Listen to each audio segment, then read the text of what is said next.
Hey everybody, and welcome back You guys are for too the nice. stream. Once again, I have Wonder Lady with me and the Great Don, also known as another freaking atheist, like Because I'm a freak. our literal PR rep for the whole atheist community. Almost, if you don't know, then you're missing out. That's all I got to say. True story. True story. So what we were about, Wonder Lady, was we were talking about, is the Bible true? And um I'll share it with you again.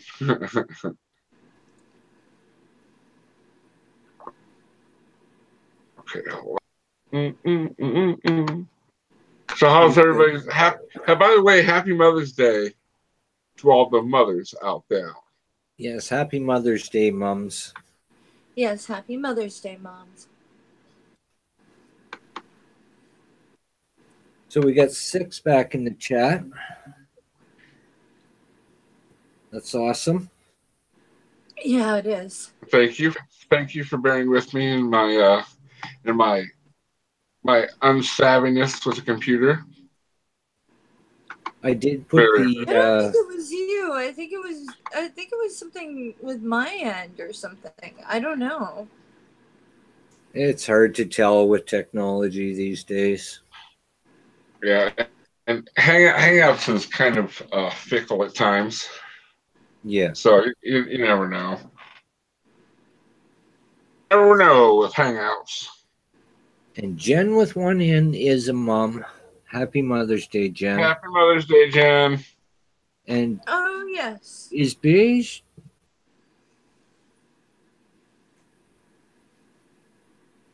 I don't even know. These are the Daves I know. These are the Daves I know. And even if you're not a biological mother, there are many other ways to be mothers. I had a few mothers growing up that didn't run their own, but I would consider them a mom nonetheless. Yeah. I'm sure we've all had them. In that way, I have an honorary daughter. Yeah. So happy Mother's Day, lady. Thank you. You're their mom. You're your kitty's mommy. I mean, you take care of them. You love them just like you would children. That doesn't make you any less of a mom. Am I Chico's mom? You know, they still need taken care of. They still need fed. They still need loved. Well, I got to tell you a Mother's Day story. Please do. Because I was stay at home. My daughter, they were having a Mother's Day thing at school, and she asked me to go because the mums were invited for this special thing, and she asked me to go because I was her mum. Aww. So I go. I did go, and I was the only guy there, and it was fun. You know what? A lot of people it's more widely as fathers versus stay-at-home mothers, but a lot of guys get shit for that. But being a stay-at-home parent is no easy task. Whether you be a dad or a mom, it's still a lot of crap to put up with. I mean, it's not an easy job. That's for sure. No, it's not an easy job. Stay at home, you know, that's unfair to. I mean, a lot of fathers, I mean, like, kind of, oh, he's lazy or don't want to work or blah. You know, that has nothing to do with it. Sometimes it's just more feasible for the mother to work if she has a better career and she can bring in more money without having to pay a babysitter. You know, I mean, if the money is more, you know, it doesn't matter who's bringing the butter home as long as the butter is on the table.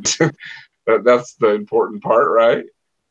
I agree. I know a couple of stay-at-home dads, and you know, as long as people talk and they're on the same page and everyone's getting along, it's nobody's business who's staying at home and who's Right. the breadwinner.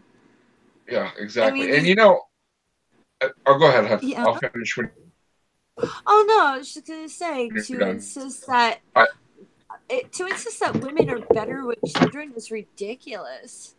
yeah, I've seen some women that I would not want anywhere near my children. That's for damn sure. And then there's guys that I would trust anytime to take my son. You know. Exactly, and there is a bias in the courts, like when people split for the women to Mm-hmm. get children. And as I said, I'm a feminist, so let's equal that playing ground. You know what I Right. mean? I, Like I'm a feminist either in the parent is sense. generally suitable. I'm a feminist in the sense that, like old school feminism, like women deserve equal rights kind of Yeah, feminism, that's where I am. not the I want special treatment and but I want it to be called equal rights kind of feminist because there are a lot of them too. Yeah, but they don't. The problem with the movement is people don't realize that these things take time. You don't get to have like a degree handed to you just because you have your gender or whatever your social situation. You gotta Right. earn your position in the world, but having the opportunity is important, and that's why it's really important. Like I think there's a like some kind of dad organization that helps fathers go for child custody, which I think is good. There are a lot of They areas we where really need to wipe out that bias because yes, I I don't mean think it's fair. yeah, we need true equality. Exactly. And if we You're gonna don't have get true it, we can't equality. take we can't take a position on either thing. We have to even out that playing field. And it's kind of like religion too. I mean, like they can sit there and say it's a Christian nation and everyone else is going, "Excuse me?" But we're not Christian. Whether we're Yeah, atheists or Jews or Muslims or whatever, you can't go claiming the world for yourself. right. It's just not right. I think that people they forget very easily that they're just one person in the big scheme of things, and people like to overinflate their importance. I sometimes think that people just forget that they're pretty much nothing. I mean, there's something to people that love them, there's something to themselves, and I don't mean it in that sense. I just mean it that people are much I know what too you wrapped mean. up in themselves. You know what I mean? But Yeah, that's what I mean by that. they're not that the world And doesn't revolve around that one person. right. And what I was gonna say was that it's kids are lucky nowadays if they have a parent, whether it be a father or a mother, that's at Well, home. yeah, While they're, people. I mean, like when we were growing up, it wasn't that uncommon for, one parent or the other to be home with the children. Right. I think that has a lot to do with how easily kids get influenced by the like gang cultures and drug cultures and just anything bad that they shouldn't be getting into. Does that make sense? Because there's no one there to curb that. So they go looking for a family when they have one at home that would be perfectly fine if there was someone there to be there. You know what I mean? Does that make sense? Yeah. I think What we for were the most talking part, about. Oh, go huh? ahead. Well, I was just going to tell you. We haven't got that far into it. What we're talking about is the Bible true? And you can see No, this is it's not right. true. Oh, we know that. we know this, but That's it. Lady spoke. End of stream. yeah, Bye, everybody. we have nothing else to talk about. The Bible's not true. You can go home now. Well, I mean, if you go through it. Well, so far, all we've got into it so far was that it said something about I'm sure you can read it, the global flood, for example. Peter says people are just willfully ignorant, and that that atheists are just denying the the obvious, because obviously that the world is created, because look around you, it's created, of course it is. What is that? Because they suppress their or hold down. I can't see it. They suppress or hold down their. Oh, I can't see it. Darn it. That's what are you okay. trying to say? I Christians, can't see it. Christians suppress. No, we do. I think.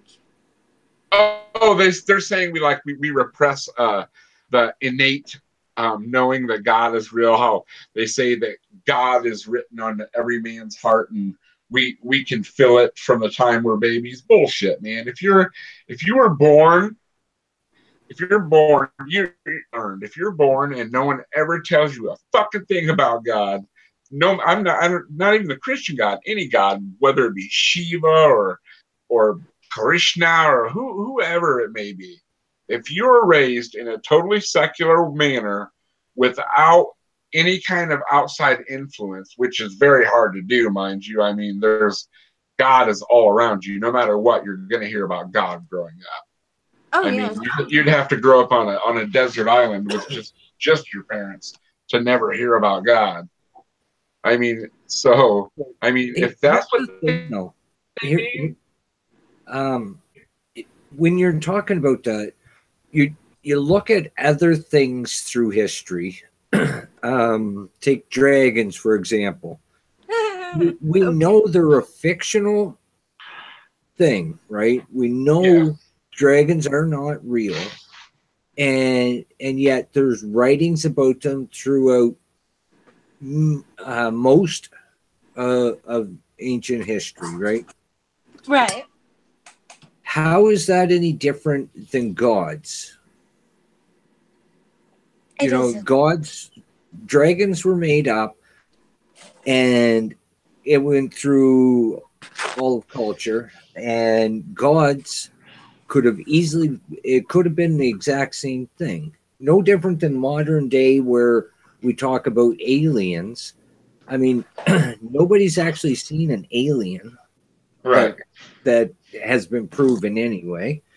But everybody can tell you what an alien looks like. Oh, yeah, because it's in our culture. Yeah, and it's all across the world, right? And I see the gods as no more than just this fictional thing made up, spread throughout the land as stories. Yeah, but does how do I put it? How do we get to where we are now, though, from the beginning? I mean, obviously, stories and culture stories and probably heroic poetry was shared between peoples through trade and, diplomacy and conquering, of course, but it's left us with a whole bunch of crap. Right. Yeah. And if they want to talk about commonalities, like, well, how can like say like the North American Indians have such similar beliefs to Christianity? They don't have similar beliefs at all. They have gods, which is understandable because people want to figure out to have a nation for the oddities that happen, like natural disasters and children dying young, or they have to have something bigger than themselves to believe in. That's the scariest part I think for non-atheists, is that whole we really don't matter. You have to explain the scary lights in the forest and why someone went out into the bog and didn't come back. Okay, like what do you guys think of, like, say, like the flood myths and Christians saying, well, why are there flood myths all over the world if the global flood didn't happen? Because things fucking flood every now and again. Exactly. Floods happen everywhere. Fucking floods happen everywhere. Not only that, but it goes back to the dragons again. Dragon stories are everywhere. Does that mean that dragons were real? Of course not. They were probably either exaggerating a living being, that like a living lizard that's already, that was already around, or they found some kind of dinosaur fossil, and the only thing they could come up with was, oh, dragons are in the Bible, so therefore, bam, But dragons were from before the Bible, right? Okay, well then, but there were still stories about them, though, is what I'm saying. Yeah. Oh yeah. Maybe I used the Bible as a bad example, but there were still stories of them. And if they're oral tells, they have a tendency to get blown out of proportion. I mean, we've all played the telephone game at some point as a child, I'm sure. And you know how quickly that gets out of hand. So imagine centuries and centuries. Exactly. I just think it's funny that the Bible is full of stories that both are designed to both scare you out of your wits and at the same time make you brave. Yeah, that is kind of a conundrum, isn't it? It's kind of like, oh, well, you're protected, but you're not. So what is this answers in Genesis thing? I mean, everyone talks about it, but it's Ken Ham's baby. I don't usually go to the site, so it's Ken Ham's love child. Oh, okay, all right. That's his Genesis. That's pretty awful. It is pretty awful. Don't go there if you don't like awful. Yeah, we like train wrecks. So what can we this say? Is basically pure apologetics. Pure apologetics, yes, it is. Pure bull. Oh, I love the third. The Bible is and must be its own ultimate proof. Yeah, that is great. The flying squirrel are they talking about? I'm God because I say so. And it's true because I say it's true. That's one of my biggest pet peeves is when Christians try to use the Bible as proof for the Bible. I'm like, you can't. I can't think of a good analogy at the moment, but I mean, you can't use one thing to prove that same thing that is absolutely true. Well, how do we know anything is true? What? Oh, I was just going to read a little bit. Oh, I was going to read part of the Bible. Can I just give you an analogy? You want. Sure. An analogy would be if a cop showed up at a crime, caught the guy, and the guy said, "I didn't do it," so they let him go because he said he didn't do it.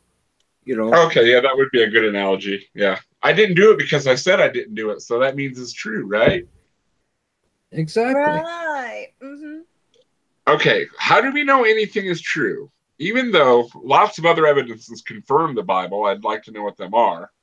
And should you discuss them, your conversations aren't likely to get very far unless you address the deeper question.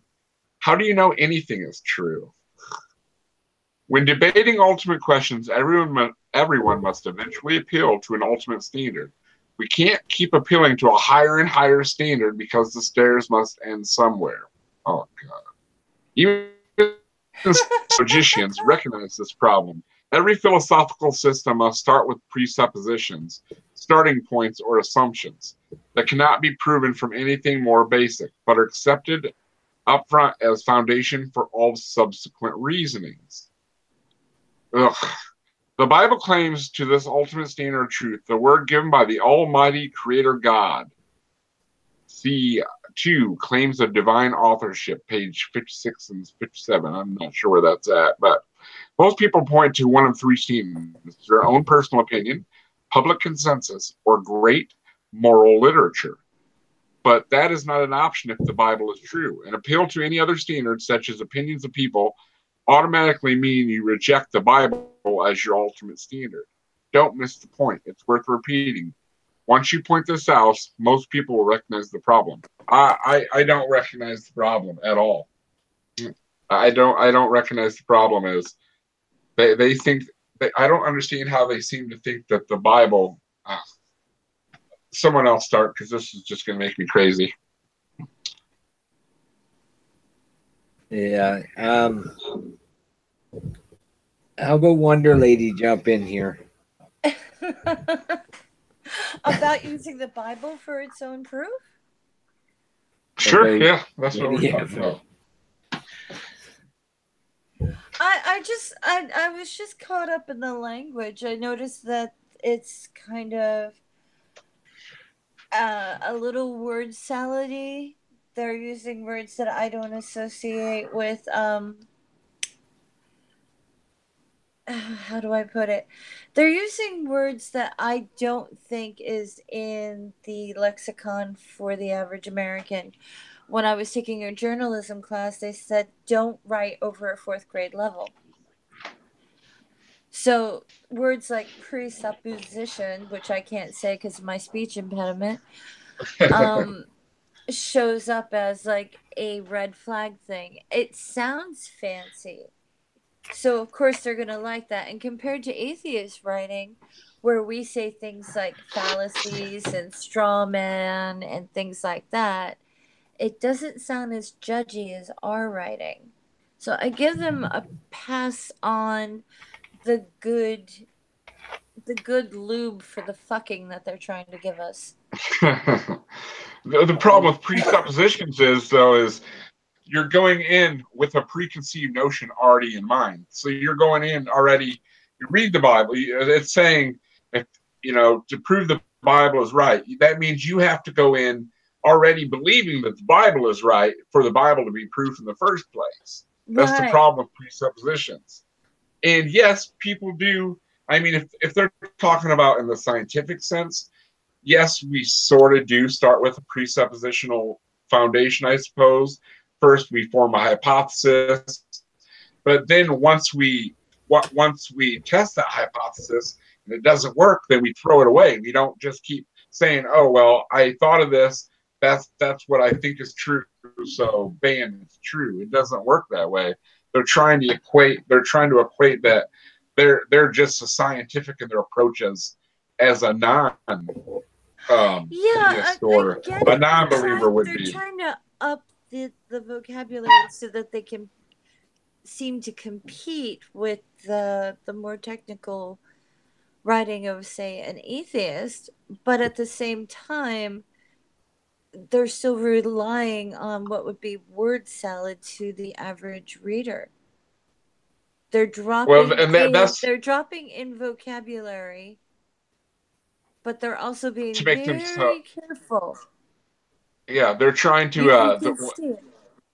and they do that on purpose. They do that because they know that people coming to this site as a rule are either one of two people that, yes, they already believe, or okay, let me break it down into three people actually. Probably A, they either believe, B, they're on the fence but leaning towards it's true, or us who think it's total bullshit and we just come to it to tear it apart, which at least we're tearing apart their ideas, not them as people, which they're the ones that tend to do that. They say that atheists are all horrible, immoral people, but like I said, I don't think you were here before. I would trust 5 atheists over 5 Christians any day.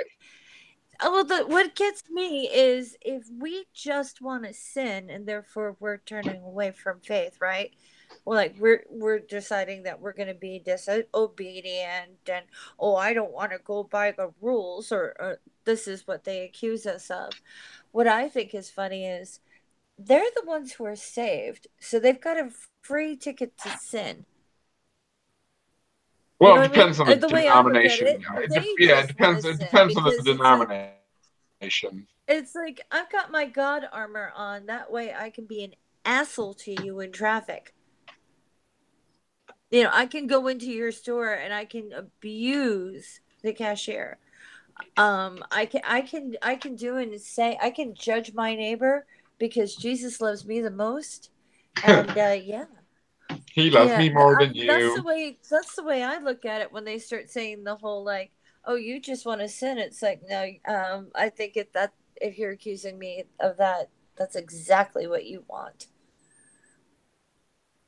Because I Oh, don't recognize their sins as anything. It's like, oh, don't take the Lord's name in vain. Well, I certainly will if I want to. And I like how it says the Bible claims to be the ultimate standard of truth. Well, so does the Quran and the Bhagavad Gita and any other holy book from any other religion is all going to claim to be the ultimate standard of truth. So what makes theirs any more true than the rest? I Oh, wanted to Joey touch on Lennon that said, "Who first. said I can pray for a new bike or go steal one and go to confession?" Exactly, Jen. Exactly. Yeah, Yeah, but it's easier to ask for forgiveness than for permission, Yeah. that kind of thing. Yeah, I've always found that actually is kind of true in real life too. It's easier to ask for forgiveness than for permission. yeah, You don't but always get that first forgiveness though. there, it's saying that the Bible uh, uh, says Bible gives enough information so everyone can know the truth, and no other resource is better. Who I want to know who lives their life just by the Bible. There are actually nobody really. I mean, there are a lot of people. There are Christians out there that do try, that really do try to live good. I mean, they're very few and far between. Most Christians are hypocrites, but there Um, are a few that do try. But it's almost impossible to. I mean, think about all the silly, unnecessary. Well, they're all unnecessary rules, but I mean, think of all like the Old Testament rules and all oh, that crap. It's forget hard. those. Let's just stick with New Testament. It's the New Testament where it says if you pray, your prayers will come true, right? Yeah. And I mean, you see it in the news all the time, and Wonder Lady can attest to this because she's researching it, where there's people that do pray for their kids to get better instead of taking them to the doctor, and the kids die. And when you try to use the Bible as your main resource, you're going to fall flat on your face. People are going to die. It's dangerous. Are you talking about like people that rely on faith healing and prayer alone without Yes. taking? Oh, that makes my blood boil. That But makes my that's blood in, boil. but that's what the But you know Bible what gets says. me? That's the when they talk about the power of prayer. When I keep thinking about this. It's like that Jesus story about him and the fig tree. He Mhm. goes to a fig tree out of season and he curses it. Yeah. And even though it's out of season, so you really can't test whether or not it's going to ever produce fruit. And his little lackey says, "Oh, you cursed that for all eternity, and now it won't produce." And he's like, "Yes, because I'm showing you that whatever you want, God will give it to you." And Right. it's like, what? You did that through a curse, not a prayer, for one. Right. And two, you did that to an out of season tree. So if he was magic and that did work, he fucked over a community because that's food for the place that he was visiting. But no, he, arrogant little fuck has to go and say, "I don't want you to get fruit anymore because I didn't get a fig." Right. And being an omniscient being, he should know that his fig trees are not going to produce fig. And why, if he's an omniscient being or omnipotent being, why didn't he just make it produce a fig instead of killing the fucking tree? Oh, I'll tell Exactly. you why. I know why, because the Westboro Baptist Church told me. Because God hates figs. I think you're close, but you got the wrong vowel in there. Oh, okay. I'm dying here. I think that was cute. You're, I'm gonna you're draw that one. close, but God hates figs. yeah. I like that. Yeah. Have you guys ever seen Richard Carrier's explanation of the whole fig No, tree parable? I haven't. I Oh, haven't, and I'd like he's to know. it's really cool. He talks about how the fig tree parable is actually that's showing Jesus as the temple instead of having Jews going to the temple, they were trying to like use Jesus as the temple metaphorically, and something about you. I don't know.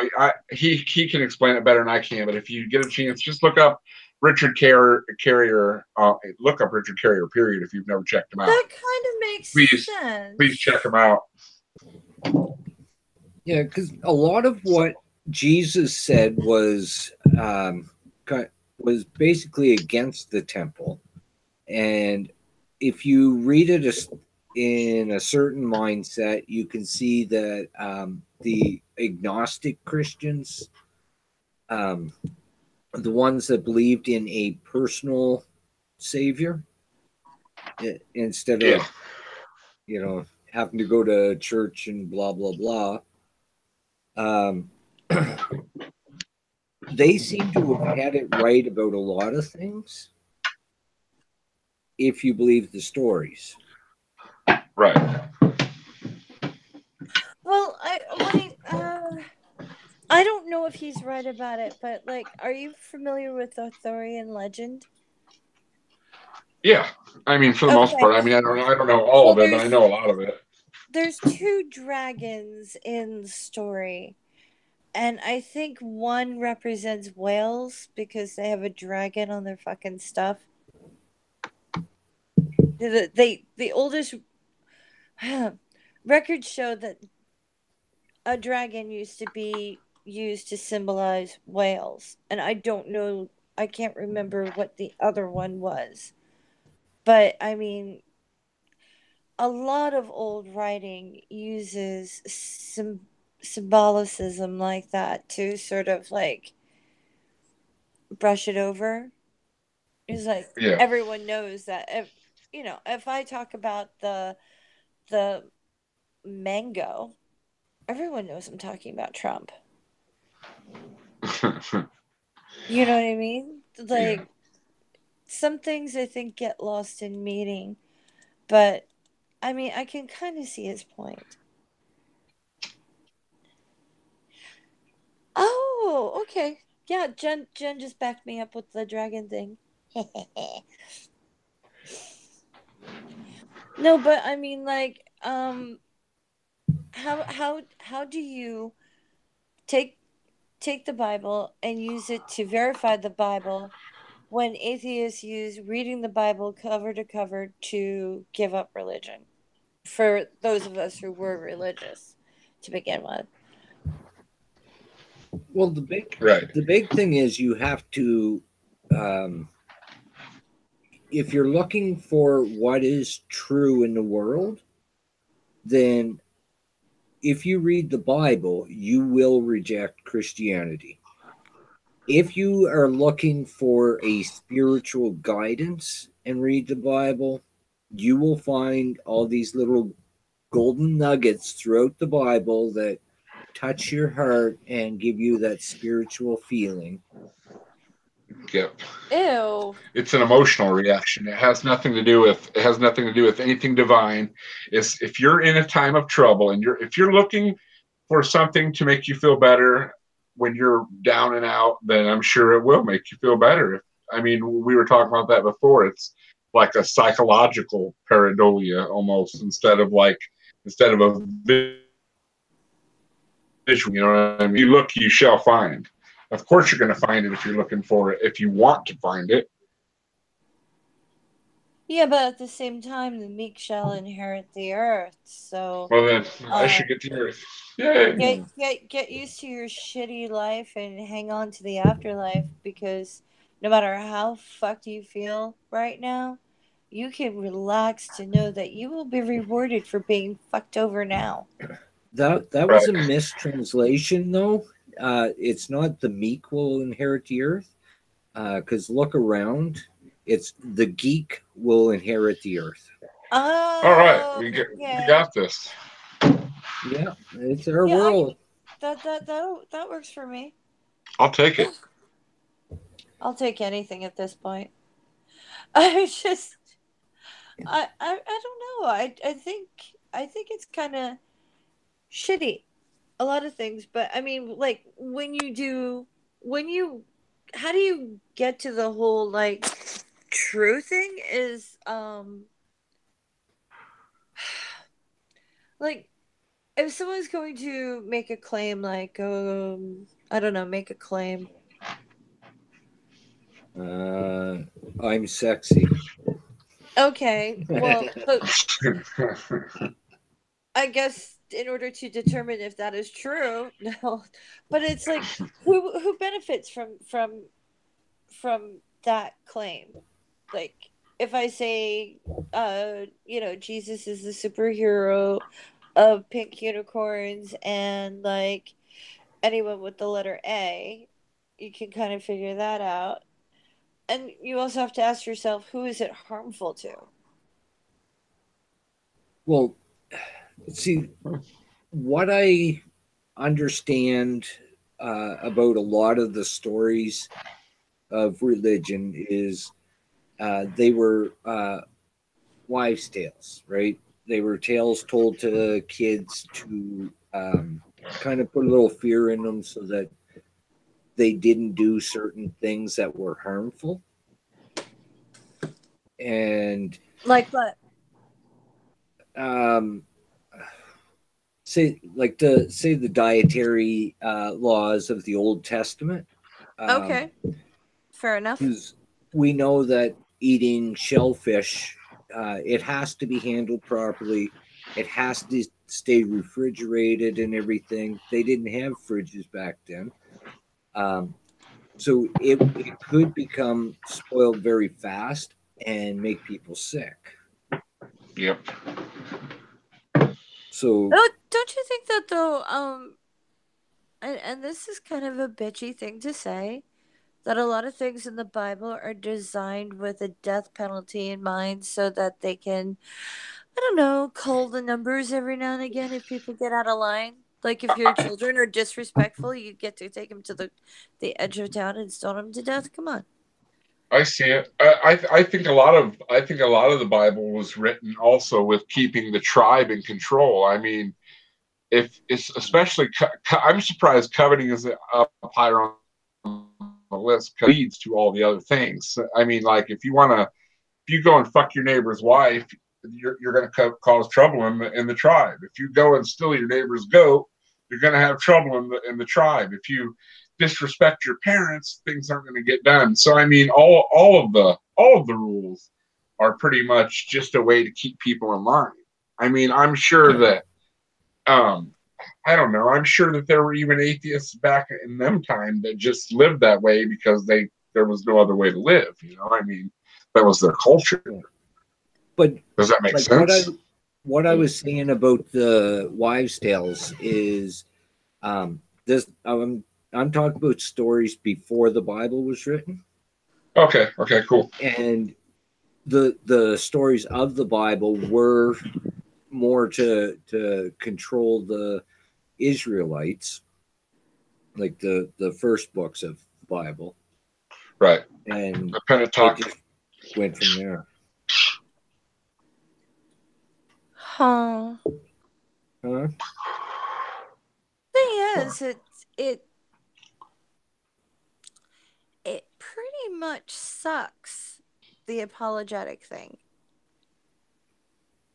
because they can basically look at murder and rape and genocide and all kinds of things and go, oh, it's God's will, this is to teach us this lesson. Yeah, What? yeah, pretty much. So And they Noah's do flood that. is to what? Teach us how to fucking swim? I could be a fucking instructor. A fucking I don't instructor, eh? What a Okay. title, There's eh? better way. There's better ways to teach lessons than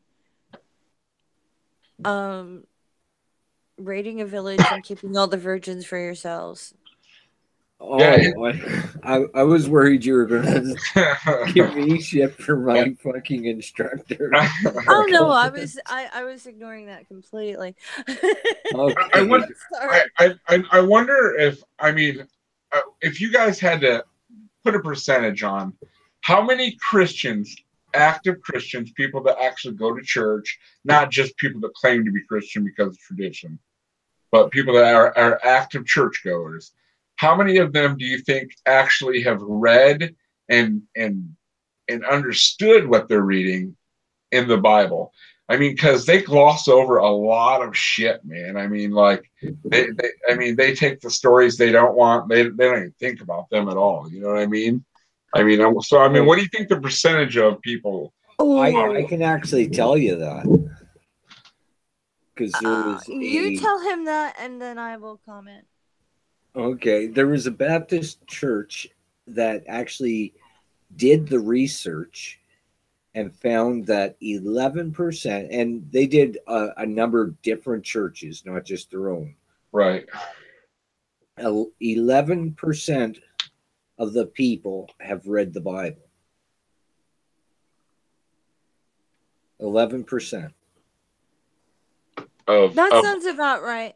Yeah. But I have noticed, and this is from um basically like looking at what the Christians on Facebook say, because they are really, really sherry, if you know what I mean. Oh And yeah. the Christians that are around me, they go to church and they take notes. They take notes on what their preacher says, but they won't read the fucking book. Excuse my language. I keep cursing. I have to stop that. They Yeah. won't read their book. They won't read their book, but they will sit down and they will scribble little notes on the apologetics. What is that? Here's my thought on that is because if you think God is real and all powerful and all loving and blah blah blah, why don't you want to know what he said? The Bible's his word, right? Inspired by God. Why is God not important enough in your life that you can't even read a book? That's an excellent question, but Yeah. here's another question. If Jesus is your Lord and he considered himself a Jew, why bother with Christianity? Why not just be a Jewish person? Yeah, I seen a really good video talking about that. About when did Christianity actually splinter from Judaism? And Yeah. people think that it happened very, very early on, like pretty much when Jesus died. But that isn't the case. I mean, all of them people. I mean, I'm a mythicist, so I don't think Jesus was real in the first place. But all of his apostles would have been Jewish. Uh, Everybody in that area was Jewish, and they stayed that way for a very long time. Christianity was nothing more than a splinter sect of Judaism. The only difference they thought was that Jesus was the Messiah, and the other Jews didn't. That was the only difference. Can you Yeah. repeat that? You broke Now, up. I said, what I said that Jews and Christians were no different from each other for like the first 300 years of Christianity. They were just a splinter sect of Judaism. But Christians will never ever admit that. They're like, oh no, as soon as Jesus died, boom, that was the split off. And I don't think that's the Yeah. case. That But was the the thing is culture. to have people really looked into, I mean, we don't have to go as far as Japan or China or anything like that. But just in Rome itself, have people really looked into the different cults that were like there? I mean, they had one cult that would castrate itself in the streets. That sounds like fun. I mean, if you've and got and I'm not just talking about Christians like beating themselves during the plagues in order to like say, okay, I'm a good person. I'm recognizing Jesus' sacrifice. Please don't kill me in the plague. No, I'm not even talking about that. I'm talking about like there were so many different religions trying to grab hold, trying to take hold, and some of them were completely brutal, and people brutalized themselves in the name of whatever cult. I mean, the Romans had to make it illegal for you to cut off your own junk in the middle of the street. Well, They had to make that illegal. yeah, one of the problems we have though with history is when the Romans conquered, they destroyed so much information. Makes it really hard for us to understand what actually happened. Like, I mean, the Dead Sea Scrolls were just a recent discovery, and there was another one. That library was fairly recent. But it But wasn't just them. It was the Visigoths. It was the Vandals. It was this. It was that. It was Christians yeah, burning the library Alexandria, not just once but twice. It. I mean, you've got religion, whether you're a Muslim or a Christian or whatever. There are religions out there who do not like education, yeah, and they keep trying Right. to take down education because the more you think, the more of a pain in the ass you are. Right. And if you and question, if you think, that means you're going to question. If you question, then that's no good for them either way. yeah. And now going back to the first Christians, um, from what I've read, uh, during the time that Jesus supposedly lived, a lot of the Right. information we have is kind of Christian based, so it's not quite accurate from my understanding. And Or, there was actually a number of different Christian groups around, yeah, Right. yeah, and and and the or- and I the and the acknowledge they, that. yeah, and the ones that became the Christians we have today were the Orthodox, or what they called the Orthodoxy at that time, and the rest were heretics. They yeah. were committing heresy. And there was Uh, one point where the Aryans, um, if the Aryans would have defeated the Romans, nowadays we wouldn't have the Catholic Church; we'd have the Aryan Church, right? It I, just I sounds don't funny. It know. sounds like a prison gang, doesn't it? Well, the Aryan Brotherhood is a white supremacist group, and a lot of their thoughts is based on the old Aryan beliefs. I don't know anything I And don't. about that in Yeah. specifics, so I really can't comment on it. Yeah. there's I don't know. actually there's actually some evidence that it's possible that there was a Christian group or groups um, years before Jesus supposedly lived. Now, I don't think that's been confirmed yet, but there's evidence that it's possible. So Christianity might have started long before Jesus was even around. Um, I don't know. I've never heard nothing like that before. No, I'll have to look into it more and let you know. Yeah, that I wouldn't mind learning about that. I'm always up for learning new stuff. I'm gonna put a Yeah. link in the chat that I think is interesting. Is it Okay. porn? But we should probably go back to answers in Genesis, don't you think? Yeah, we can. Why? do we I have to? I Well, How hate about You want to do contradictions in the Bible? Oh, we can do anything, but do you check out the link I'm going to be putting in as soon as my computer recognizes the fact that I'm trying to freaking type. I know. You two discuss it, right? And I'll just keep blurting out silly things. You know, I'm just gonna DM it to Mole because my computer is not letting me paste anything in in the chat for some reason. That didn't even go right. Don't click that. Click this one. Okay, sorry. And I'll send it to Dawn too, just in case I screwed it up. Sorry. I'm not very nimble. For some reason, it just won't do it. Why isn't it doing it? It's not recognizing it.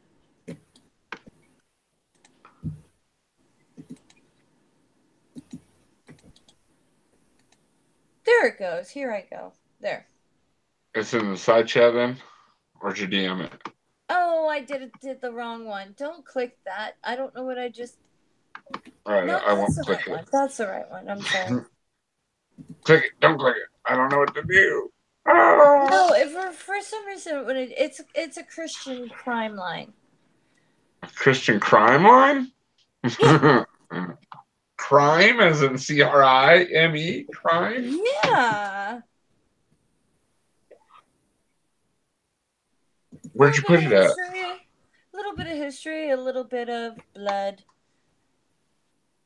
Massacres, murders, getting rid of other cults to make yourself... Good stuff. Hiding the body. Yeah. You know, becoming an official religion in the year 380. That type of thing. Unbelievers are insane, and of course you must have vengeance and smite them. Which is really funny. I mean, if their Lord can harden a Pharaoh's heart, then how come non-believers aren't just hardened hearts? Do you have to kill us? If everything's God's plan, then isn't it his plan to have apostates? Right. Is that a sign that God hates himself just a little bit? I still can't figure out why an omnipotent being would want our veneration in the first place. Oh, insecurity. Because he's worried that I might take over when I get there. You could. You'd probably make more sense as a ruler than him. I think he's more worried about women taking over since it's very obviously, keep control of your woman type thing. Yeah. Because, there's no DNA testing for you to verify parentage, so you're going to want to make sure she's not flinging her, never mind. Dinosaurs was the first thing I questioned in the Bible, but it just kind of went muddy in my head. But when I got to the women's issues in the Bible, that totally made me change my view.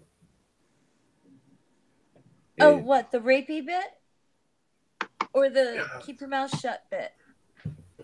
Well, it's like the stuff in the New Testament, because I actually read the entire New Testament before I read the Old Testament.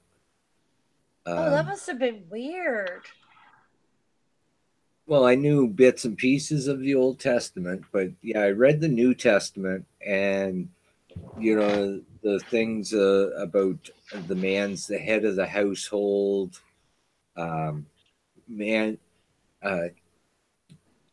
What is it? That God is superior to man, just as man is superior to woman, just as God is superior to man, or something like that. Oh, that's kind of sad. That's a lot. I don't like that because you're putting way too much on one person. I know. Why are we responsible for women? Exactly. There's too much on us. Jeez. I actually blame that type of attitude on people who take it to extremes, like the family annihilators. I worked with a guy that in his church, because I questioned him on women and stuff, and he said yes, his church preaches that, and it's true, and the man is the head of the household, and the wife has to listen to her husband. Obedience. Not to keep this up, but um there's this guy around here. He married this woman who had children from another marriage, blah blah blah, and they're adults. Well, they moved into their house, like three different kids and their spouses and their children moved into their house, but they were paying rent and they were paying bills and they're paying for food. But since he's the man and he's the head of the household and he's like a fundy now, he's ranting and raving how nobody's listening to him. So he went to his wife and he said, either they go or I go. Well, she kicked him out. And he's telling me this story and he goes, but she's my wife. She's supposed to listen to me. I'm supposed to be important. And I said, you can be replaced with a vibrator. Get used to it. Yeah. And if any man is saying they're the head of the household, then women, replace them with a vibrator. Agreed. That's funny. I've never met a man that's in control of anything. It's always been the woman's the boss. In every relationship I've ever been in, I am definitely not the head of anything except for, you know. I have met many people who've worked it out through talking, and I wouldn't say either one of them is in No, control of everything. I'm not a controlling kind of person, so I usually I'm pretty easygoing. I go with the flow kind of thing. You know, if it's something that I really am serious about, I'll be like, hey, we need to talk about this. But other than that, I usually just go with the flow. Do they have any apologetics and answers in Genesis when it comes to what do you call it? Violence? Violence against who? Anybody in general? No, just violence. I really want to know why they think this is okay. I don't know. I'll look. Other than God works in mysterious ways. If it's that, I'll just die. I'll look. I'm gonna stop broadcasting real quick, and I'll go through and look. You know, it's really hard to find information because there's like even in Google Scholar, there's Christian stuff in there, and even if it's not Christian stuff, it is Christian influenced, Yeah. and um, and then you either get Christian influence, so they're studying the Bible itself and not the actual evidence, or it's going the other way where it's studying the extremes. You know, people will making stuff up about it, or you know, reading into it wrong. Not so much on Google Scholar, but Oh, there's so many people who like to let you know what God's opinion is on things. Like God Huh? really liked that Trump guy, and God told me that He doesn't like blue animals. You know, they're always saying God told them this and God told them that. God says this, God says that. Jesus loves everybody. I don't think there's anything in the Bible that says Jesus loves everything or everybody. You know, it's like, I love you and I love you. I don't get that idea. I just don't get that idea. I didn't see it. But then again, I read the Bible like what, how many years ago? 20? And it was part of a class. So it's not like I was raised on this stuff either. So it was like a Yeah. one injection thing, and it was like, what? Well, good All night, right, Mom. there's nothing on violence particularly, but there's the why does God allow bad things to happen? Okay, bring it on. All right, hold on a second.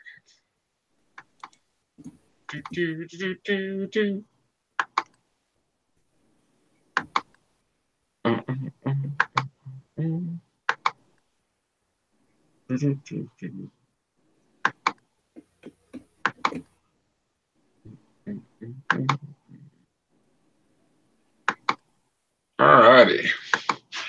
Why does God allow bad things to happen? A car crash claims the life of a Christian college student on her way home. A faithful pastor receives a cancer diagnosis. A family is away on vacation only to receive the call that their house was destroyed in a fire.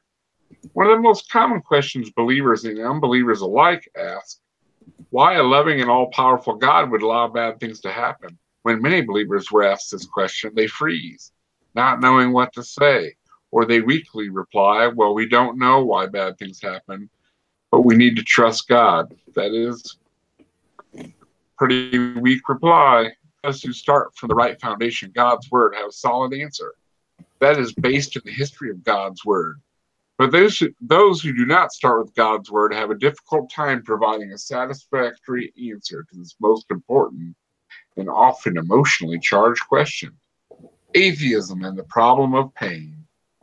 One of the most common arguments atheists challenge Christians with is the so-called problem of pain. If there's an all-powerful loving God, why do bad things happen? Well, the believer can turn right around and challenge the atheist. In your worldview, by what standard do you define good or bad things? Ooh, tricky.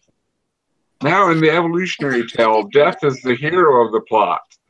In this view, humans are on the planet because of millions of years of death, extinction, disease, carnivory, and suffering. By evolutionary estimation, 99.9% of all species that have walked, swam, or flown on the Earth are now extinct.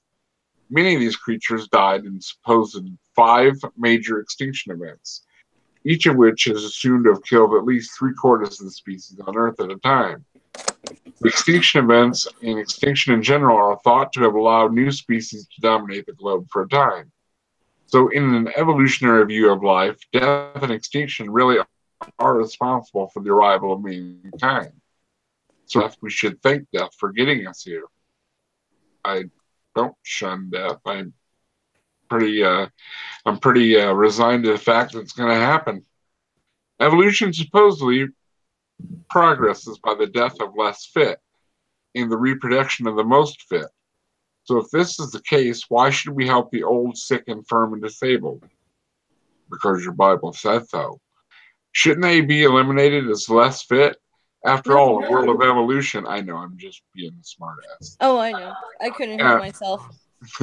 And tough for you. If you're born weak or less fit, according to an evolutionist's own worldview, how can death, disease, suffering, cancer, and disabilities really be bad? Oh, geez. In nature, the weak and ill die off and the strong survive, passing on their good genes to the next generation. This is how evolution supposedly progresses. Death and weakness from disease and mutations is a must for bad genes to die out. So by what standards do evolutionists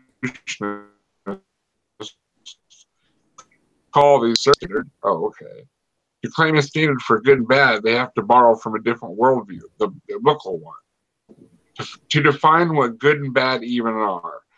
Atheism, in its inherent teaching of evolution, cannot provide a satisfactory answer to the problem of good and bad because they have no ultimate standard on which to make it such a distinction. And if they have no standard for good and bad, how can they challenge a Christian with a question in their own worldview is unreasonable?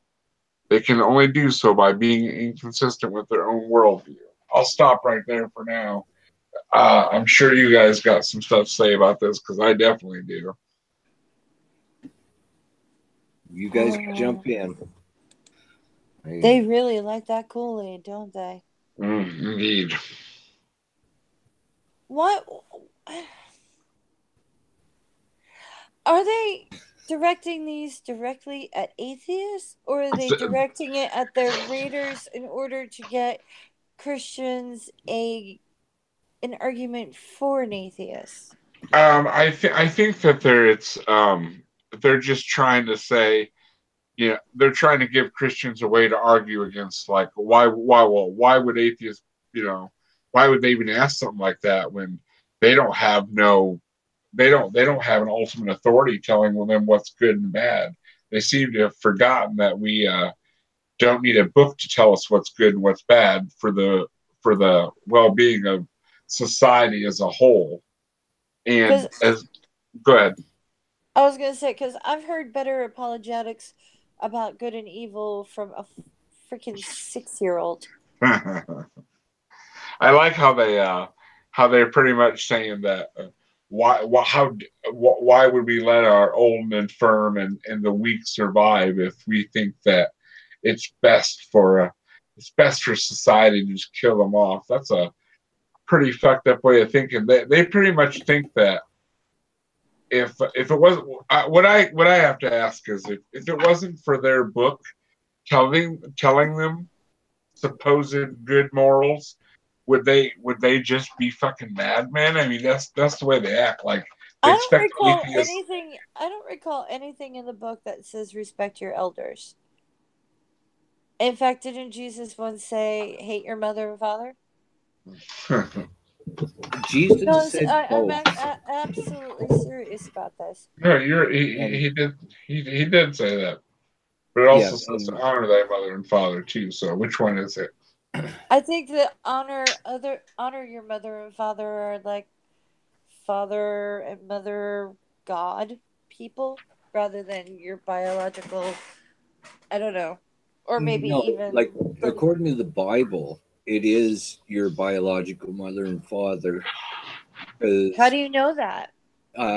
Like in the Ten Commandments, it says that, and then further on, it tells Leviticus 20. Yeah, Leviticus 20, verse 9. See, I'm not quite sure. It says that if a child curses his mother and father, he's to be stoned to death. Yeah, but that's more specific about a child cursing his mother and father. But the thing is, in a lot of cultures, if someone is older than you, you call them things like mother, father, aunt, uncle, even if they're not related to you. So I don't assume that they're actually talking about parents if they just say mother and father. I think there's enough reference in the Bible to point to them saying biological mother and father. Okay. Like they refer to mother and father a lot through the Bible, and it is the actual biological one. So, and I know what you're saying, and I would agree, except I think the Bible's clear enough that you can assume that it is biological. That's my 2 cents. Do I owe you change? I'm not sure if I can I'm not sure if I agree, but that's neither here nor there. But the apologetic for recognizing evil in the world or trying to explain away evil in the world doesn't even touch on it, because they don't sit there and say, okay, well, God puts evil into the world because whatever reason, because it would have to be his fault if he's the creator of everything, and they don't even go anywhere near that. Mm-hmm.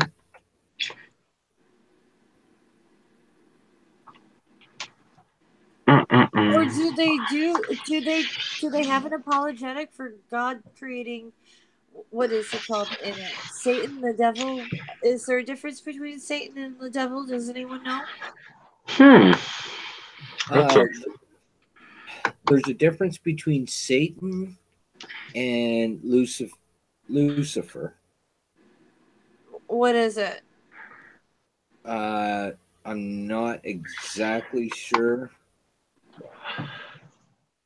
I had it explained to me, but You also have like a Beelzebub type thing going on, I'm not sure. or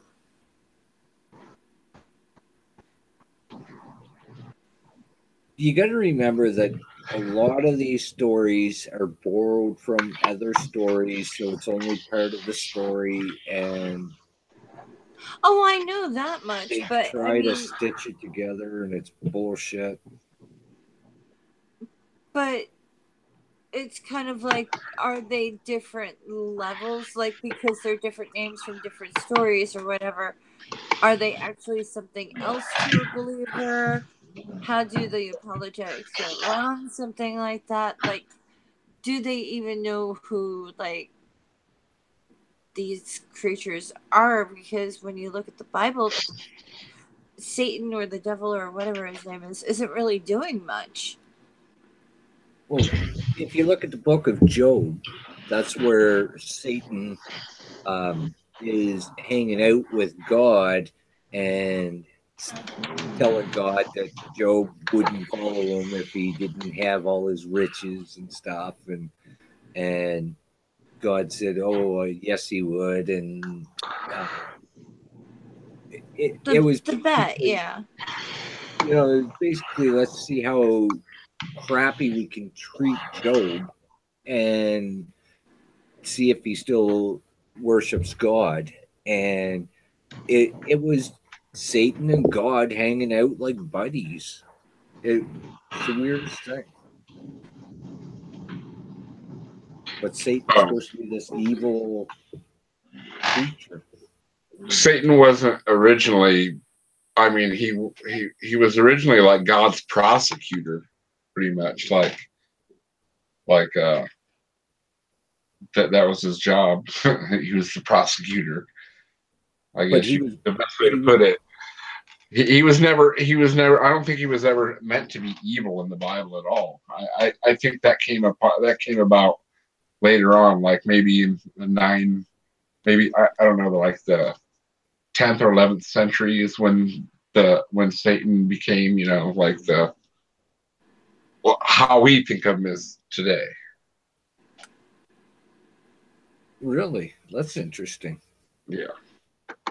And now that you've said it, that does ring a bell.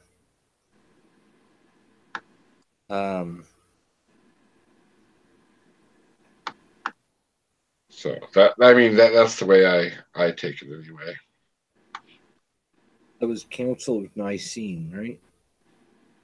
Yeah, the Council of Nicaea was just when they gathered the books they wanted to keep in the to make it more standardized. I mean, they were all there were some books that were standardized in some places and other books were standardized in other places. So they all just got together and said, okay, now let's sit down and figure out what we want to be, You're talking standardized. you're talking in the 3rd century. Yeah, fourth century, yeah, early fourth century. That's part of the Christian 313. timeline that I put up. Just saying. The years of events like that are noted in that timeline I posted. So. Are you saying check for me to check my DMs?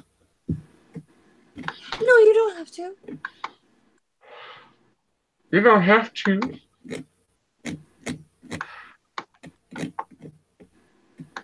Okay. Stags and Mad. Check your DMs.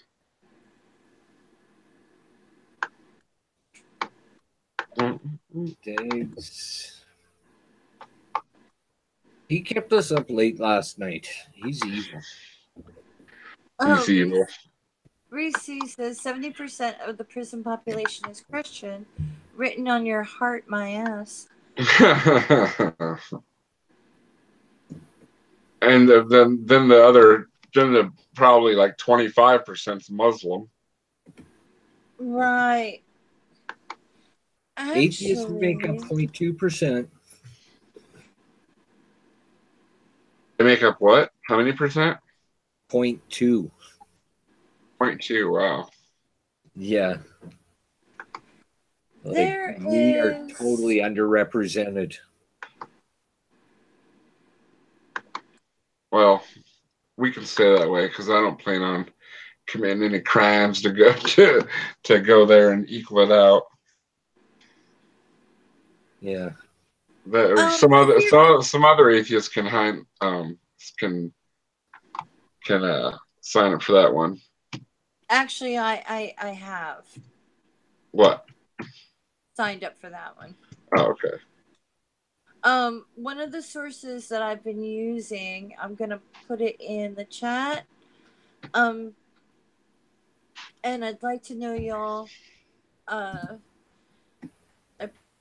opinion. It divides the type of crime by religion, nation, etc., etc. And the Christianity ones are interesting, especially for assault rate, burglaries, kidnappings, sex crimes with objects, Huh. murders with firearms, murders, blah blah blah. How many prisoners? And it also has a year comparison thing, so that's kind of interesting. Yeah. Nationmaster.com is an excellent website. Thank you. It's one of the sources I use for my work. It's pretty interesting. Yeah, I've used it for a number of things. It's pretty interesting. So if anyone wants to use that resource, it's in the chat. I mean, I'm not keeping these things to myself.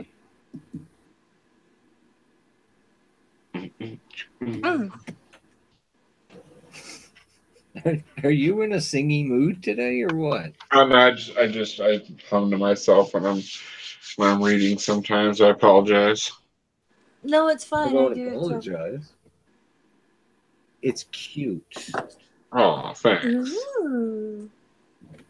Oh, thanks.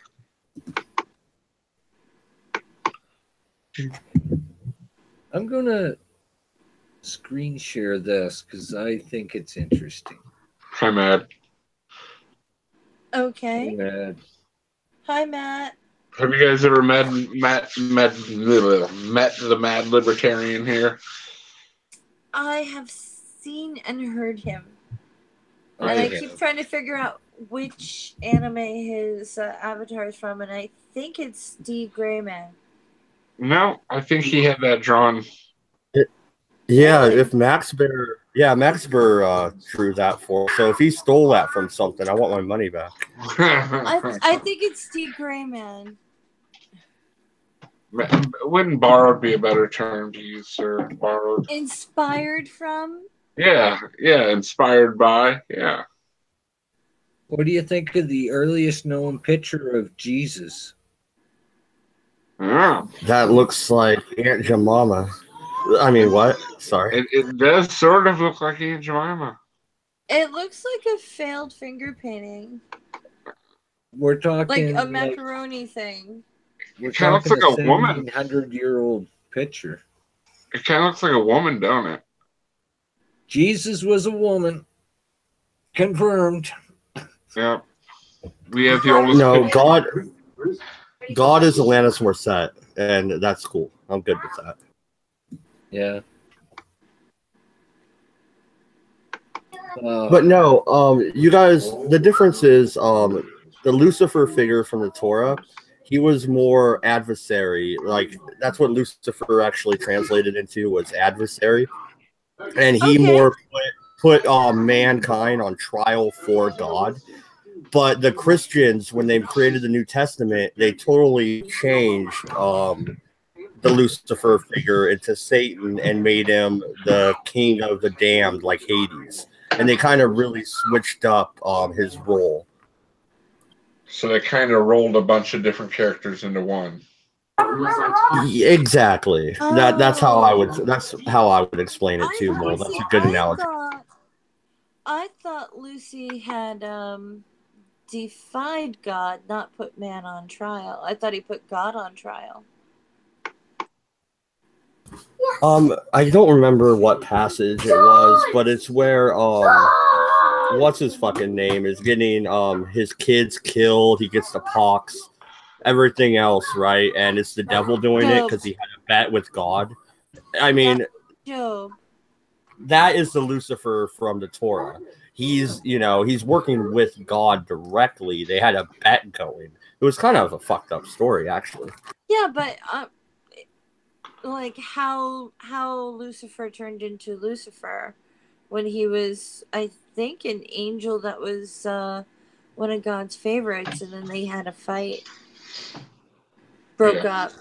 That's one thing. Yeah, that's one thing I can't figure out if the Christians made that up themselves and totally switched it, or if the Jewish tradition had that in there. I'm not sure. I got a question. I was always under the impression that the reason the angels didn't like us is because we had free will and they didn't. Now, if angels don't have free will, that means Lucifer or Satan or the devil or whatever you want to call him could have never been so full of pride and ego because he wouldn't have had free will to have pride and ego. So, am I wrong? Am I wrong in thinking that? I think you're. I'm gonna look it up. Yeah, I think you're kind of right, though. I mean, that's been an argument with theologists for millennia. You know what I mean? So how could the devil have been bad if he was made with no free will and to do only, or Lucifer, or whatever you want to call him, to do only that job, I mean, he couldn't do nothing but venerate God in that case. Well, and once again, I think it's showing the dynamic of balance in the world, right? So you have the circle of life. One animal eats another, which gets eaten by another. You have good and evil. You always have, the scales of justice. You always have this balancing act. And so I think they created Satan to kind of be the balancing act with God. I'm looking at I guess some Christian thing right now online, and it says angels and humans, their differences and similarities, both were created perfect, but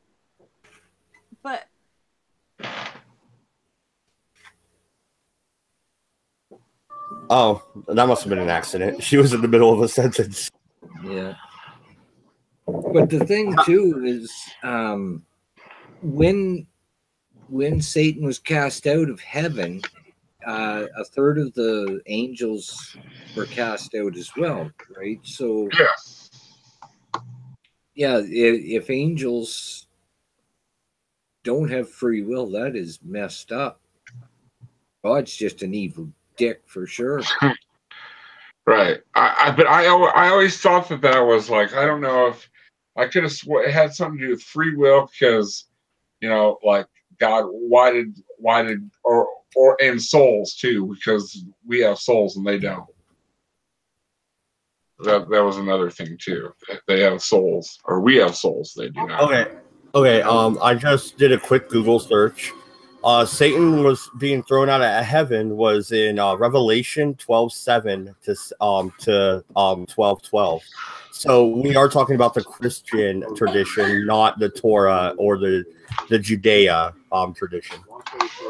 So it was a Christian construct. That word. Oh, you only got a couple words in, but yeah, I just looked it up when Satan was thrown out of heaven, and it was Revelation 12:7 through 12:12. So it was a Christian construct, not a Jewish one. So, yeah, but apparently angels can't bear children. Angels can't be exalted. Angels weren't created in the image of God. Angels can't do this, and humans can judge angels. Well, what about the Nephilim? I would like to point to Genesis and the Nephilim situation, which were half angel, half man. So I already call that into question. Yeah, and the story of Sodom and Gomorrah. I'm afraid to look that up because I might fall off again. Yeah. Lot was going to give his own daughters for the angels because the angels were special. Oh, it's funny you brought that up. I was just watching Mysteries of the Bible. I like to listen to it and play Civ, so it's just in the background. Right. So, yeah, they were talking about that, and they were saying that in Arabic tradition or the old Jewish tradition from where Lot came from, the guest right was foremost. So he had done that because he had invited them into his home as a guest. And it is better to give up your own children to a crazy mob than it is your guest. And so that may seem really weird to us that he's like, oh, my daughter's a virgin, take her, not them. But it was the whole guest right type thing. Yeah, Right. but that's from the Greek religion. I don't know. I'm just saying. I listened to it literally last night, so I'm just saying from this Mysteries of the Bible show I was listening to, that's the way they explained it. Yeah, but Either that way, whole it's bullshit. be wary of a stranger in need that comes to your house. The Greek mythology, the whole thing was it could be a god in disguise, and if you don't help that stranger, you could bring a curse upon your house. So that was the whole. They kind of borrowed that from them, is what I'm trying to say. Okay. Yeah, absolutely. And parts of the Bible were actually written in Greek, at least the New Testament. So not the Torah, of course. I know.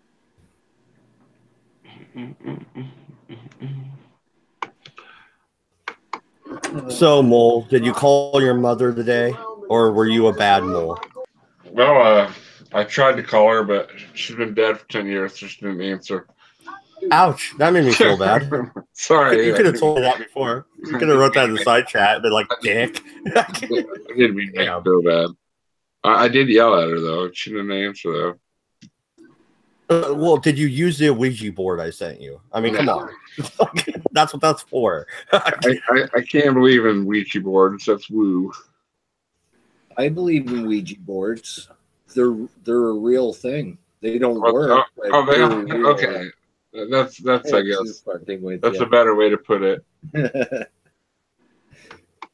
To scare people you don't want out of your house. If you have one on the coffee table. Now that I made an awkward joke about Mole's dead mother, can we move on? Sure. I'm trying to find out if angels have free will or not. They do. That doesn't make any sense.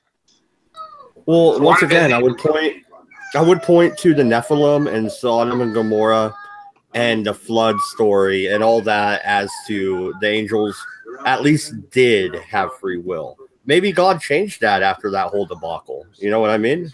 He fucking cracked the whip. I think Noah's flood was an attempt to also kill the Nephilim, which it didn't work, so there was no point to it.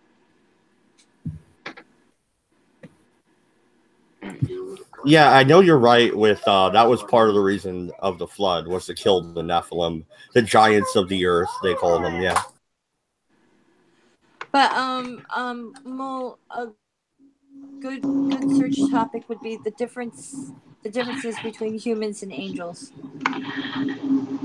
Do you have it pulled up from before you? Do you know how to screen share? No, I don't, because I'm that type of person. let me. I'll DM this, and hopefully I don't fall off again. All right. So maybe this will make sense to you. Okay, there you go. There you go. And I think I'm still here because I can hear you. Did you DM Twitter? Yeah. Okay, hold on. Yeah, and I also have a wiki page about fallen angels. If you want that, I could throw it in the side chat. Yeah, please. In fact, I'm gonna put this in the side chat if it doesn't kick me again. Ultimately, the holy angels have free will but the Bible makes it clear they will not sin. The angels who are part of heaven are sinless. They are designed to serve God and remind us how God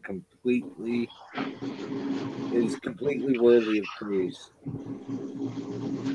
Well, do you know what I find interesting is God is walking along the street and is having a chat with his friend. In this chat, his friend goes, well, I don't really want you to do anything to Sodom because, like, my cousin lives there."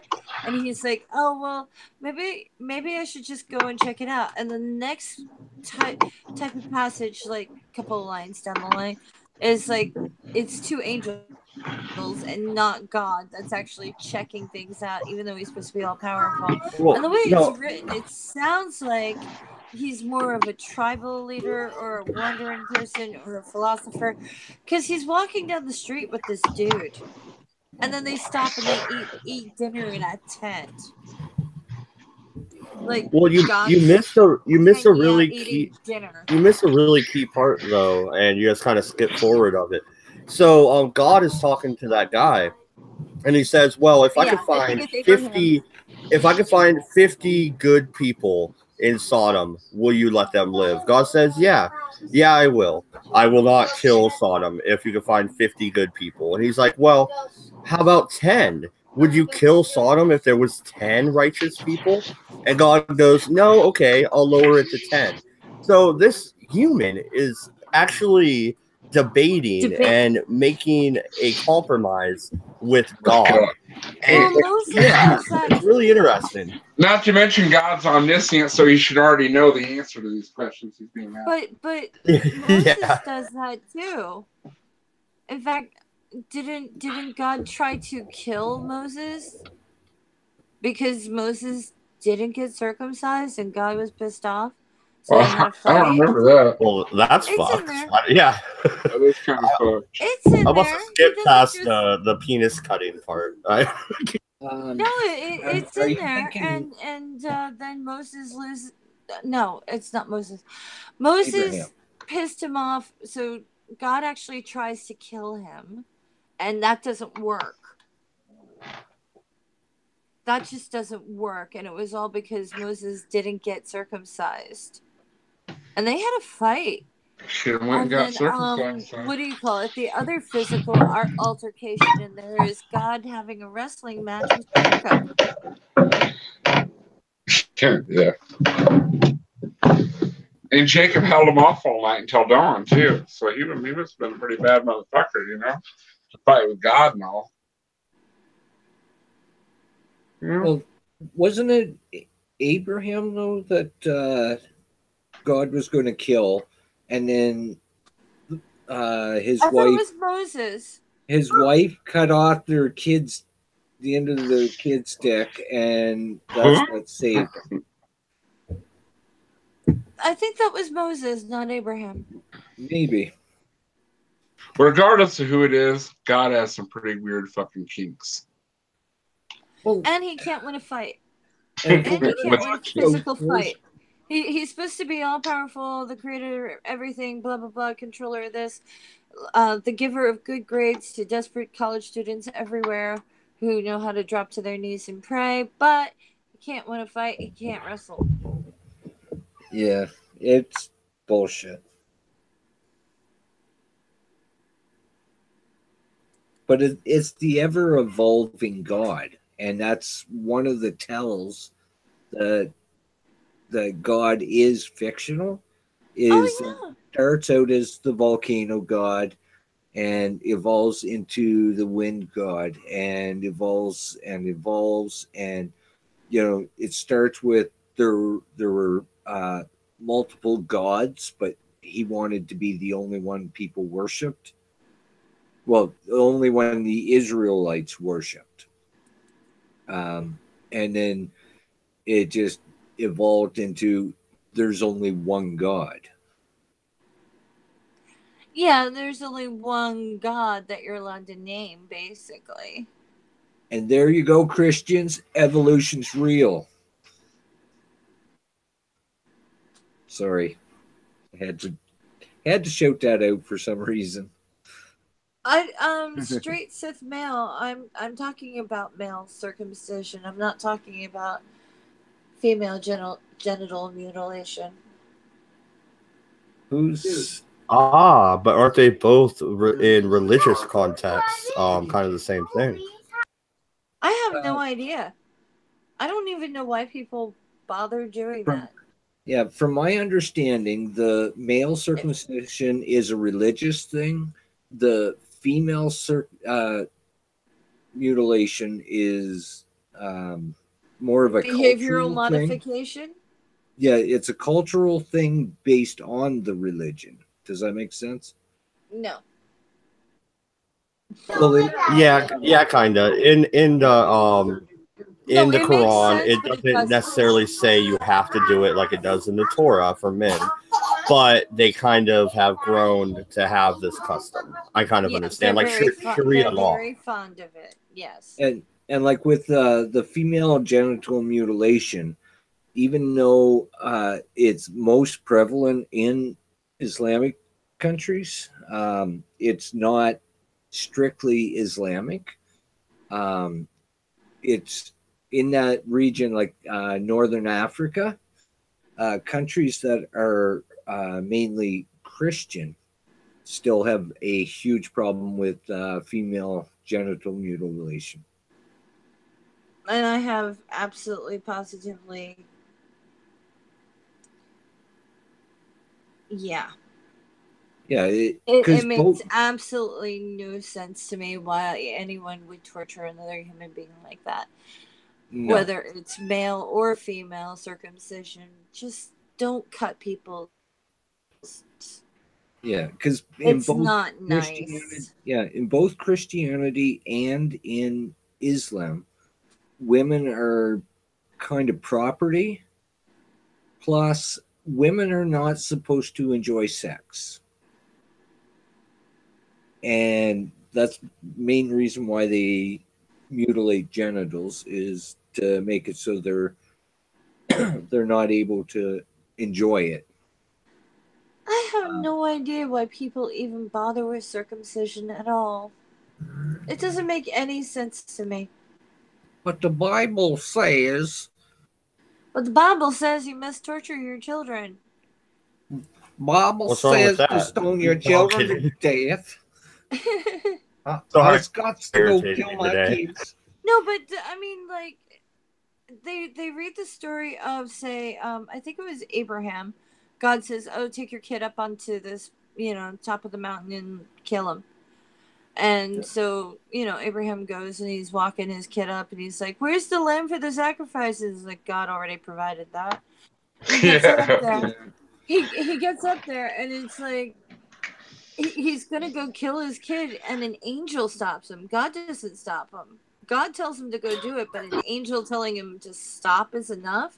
And everyone says that God stops him and says, whoa, it's just testing you, dude. But it's like, no, it wasn't God who stopped him. It was an angel that stopped him. Well, you're absolutely right. And nobody ever really talks about, they give the credit to God when it wasn't God. Right. Well God, no, I agree. To tell him, I guess. I agree. Oh, just a second, Mole. Why I have it in my head. I absolutely agree with her, but I believe it was a test, kind of like Solomon, when these two women come to Solomon and they're like, "This is my son." "No, this is my son." He goes, "Okay, well, buddy, go get my sword. I'm gonna chop the kid in half. You could each have half." And then the woman who freaks out is like, he's like, "Well, that must be your son," and she gets him. It was a test. That goes back to, we were talking about this the other day with omniscience. Why does God need to test anybody if he already knows the outcome of the test? Exactly. What's the point? I'll say too, there's another story in the Bible, and I can't remember the name of the person, but he's told God that if he won the battle, the first thing he saw coming out of his house, he would kill or sacrifice to him. Jebediah. Was it Jebediah? I'm saying it wrong. Oh no. I can't. But that's I okay. can see it, but I can't say it. That's okay. But yeah, God did not stop him from killing his daughter. No. Well, it was I a daughter, not a son, so she was expendable. Well, it was supposed Thank to be you, the Mole. You first- said it, not me. Well, I'm just the saying, first back thing then, that that's how came they out of thought. his- It was supposed to be the first thing that came out of his household when he returned. And the first thing that came out of his household when he returned was his daughter, who was glad to see him. And he's like, well, I'm going to have to, I made this deal. You're going to be a burnt sacrifice. And she goes, let me go into the mountains to mourn my virginity with my friends for like a month. So apparently she goes up there and like just mourns her virginity. Like, I'm going to die a virgin. And then goes back home and says, okay, Dad, kill me. And he does. And that's fine. Well, first What off, by the mourning her virginity, I'm Christ, pretty sure she hell. went to a month-long party. I'm gonna die, guys. Let's party it up. Yeah, but I mean, it doesn't make any sense. And also, like, of course, no angel steps in and says, oh, no, it's perfectly okay if you don't kill your daughter. Well, it's because no, but I would say that story. He's being egotistical. He's thinking, a pig will run out the door or whatever. He thinks he can get one over on God. Is the moral of that story? I would argue. I'm not saying it's true. I'm just saying that's the moral of it. You can't put one over on God. That's the moral of the story. Why does Because the whole Bible is need moral. a moral? But they're not true stories. We all know this. They're your morality tales. I mean, I wouldn't call them moral at all. Right. Well, that's what they were supposed to teach a lesson. Their lessons, let's say. Their lessons. Just kind of like if you go back to the ancient Greeks and the story of Daedalus and Icarus. Yeah. King Minos. That was that was kind of like a morality tale. Well, not real. Don't get too high. Don't get so high up to where I mean, that was the moral of the story to me was don't take yourself too low, but also don't put yourself too high. Kind of stay in the middle where you should be, and things are going to be okay. Or don't bet with God. What kind of stupid idea was that? Like taking a bet with God. Well, the devil bets with God and Job. We all know that. Yeah, it's okay. That's the name of it was Job. Yeah. It's okay to bet with God as long as you're a Satan. Then you can make a bet with God. But the bargaining with the daughter and the burnt sacrifice thing, that wasn't Job. Maybe Satan's a really sore loser, so he fucking rebelled because God won all the bets all the time. Maybe he was the one who was pointing out to God, you're being a jerk by letting... Yeah, that's probably more like along the lines. If there was a God, he's probably like, fuck you, Satan, and you're being right shit. Get out of heaven. You're out of here. What do you mean I put the entertainment center too close to the refuse? Yeah. Well, no, I think that's a good point because if you look at the stories with the Greek gods, the god that gave man the ability to create fire got cast down into Hades, right? Prometheus, yes. Yeah. So, and in the Holy Bible, Satan,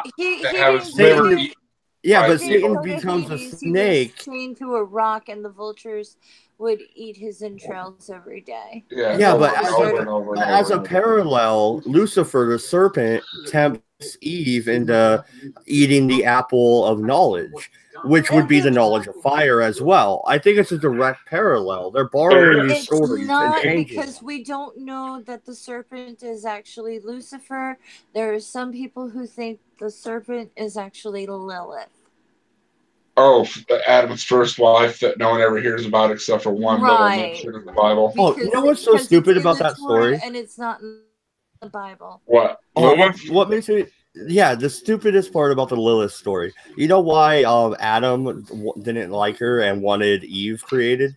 Because she wanted to be on top. She wanted to dominate. Yeah. Fuck that. What the fuck's wrong with you, Adam? You're an idiot.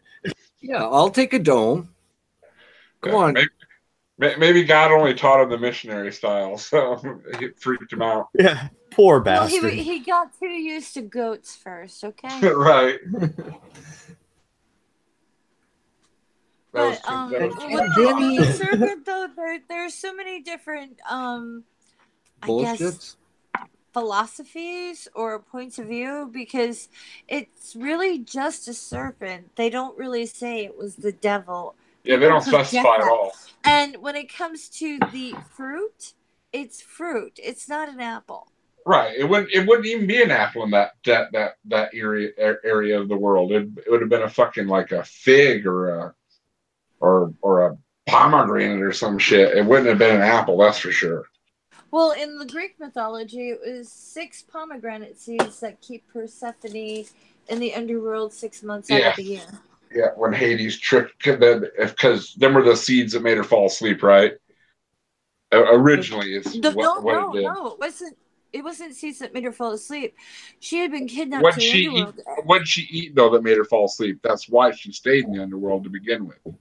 Remember, because she sat down on that. Was the chair that made her fall asleep? Sleep. Yes, asleep. You know what I'm talking about? No, it wasn't asleep. She was hungry, and someone offered her food, and she knew she shouldn't eat anything while in Hades because her mother was trying to force Hades to give her daughter back.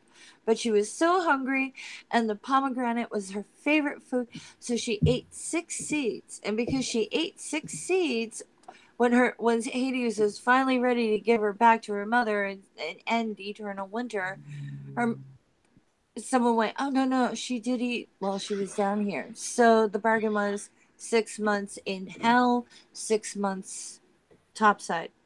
That's to explain the seasons. Mole, I need help, man. I'm out of weed. I'm gonna have to scrape my pipe again. This sucks, Mole. I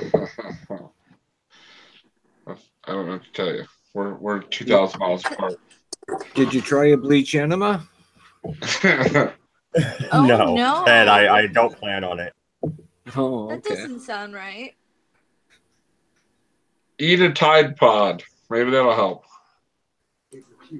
All right, Yeah, but I'm gonna tell you that next time you tell me you're just scraping resin and you're whining about it. I see how it is, Mole. I'm just joking.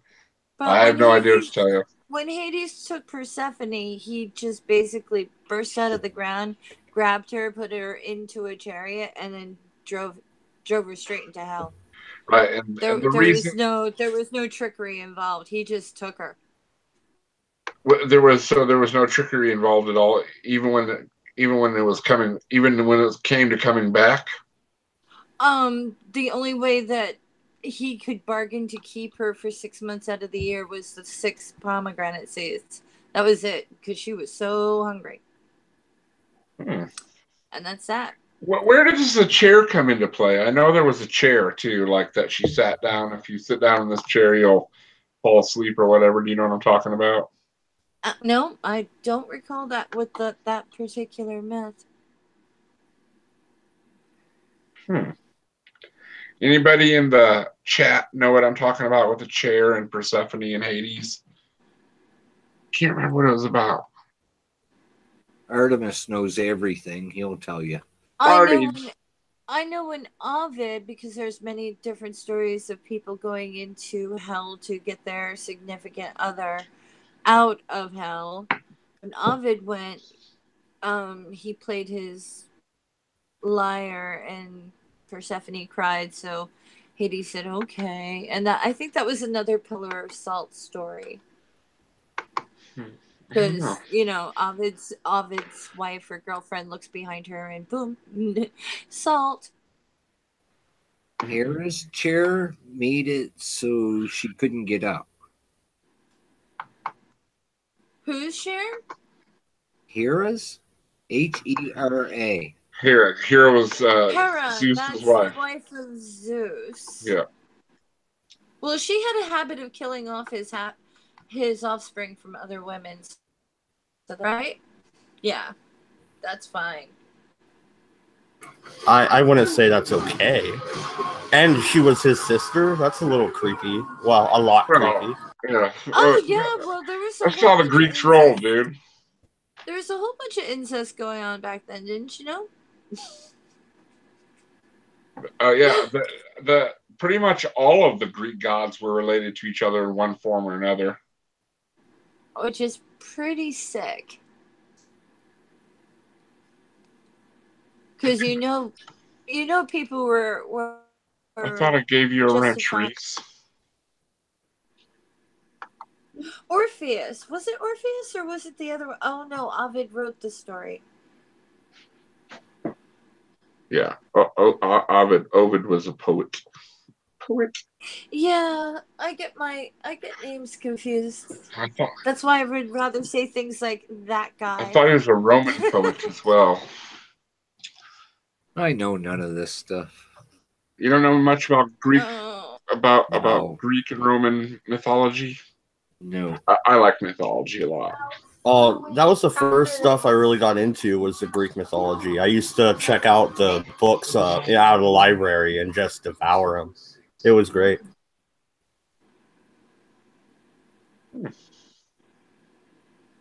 So I got to throw in a plug here for somebody, and Sure, go ahead.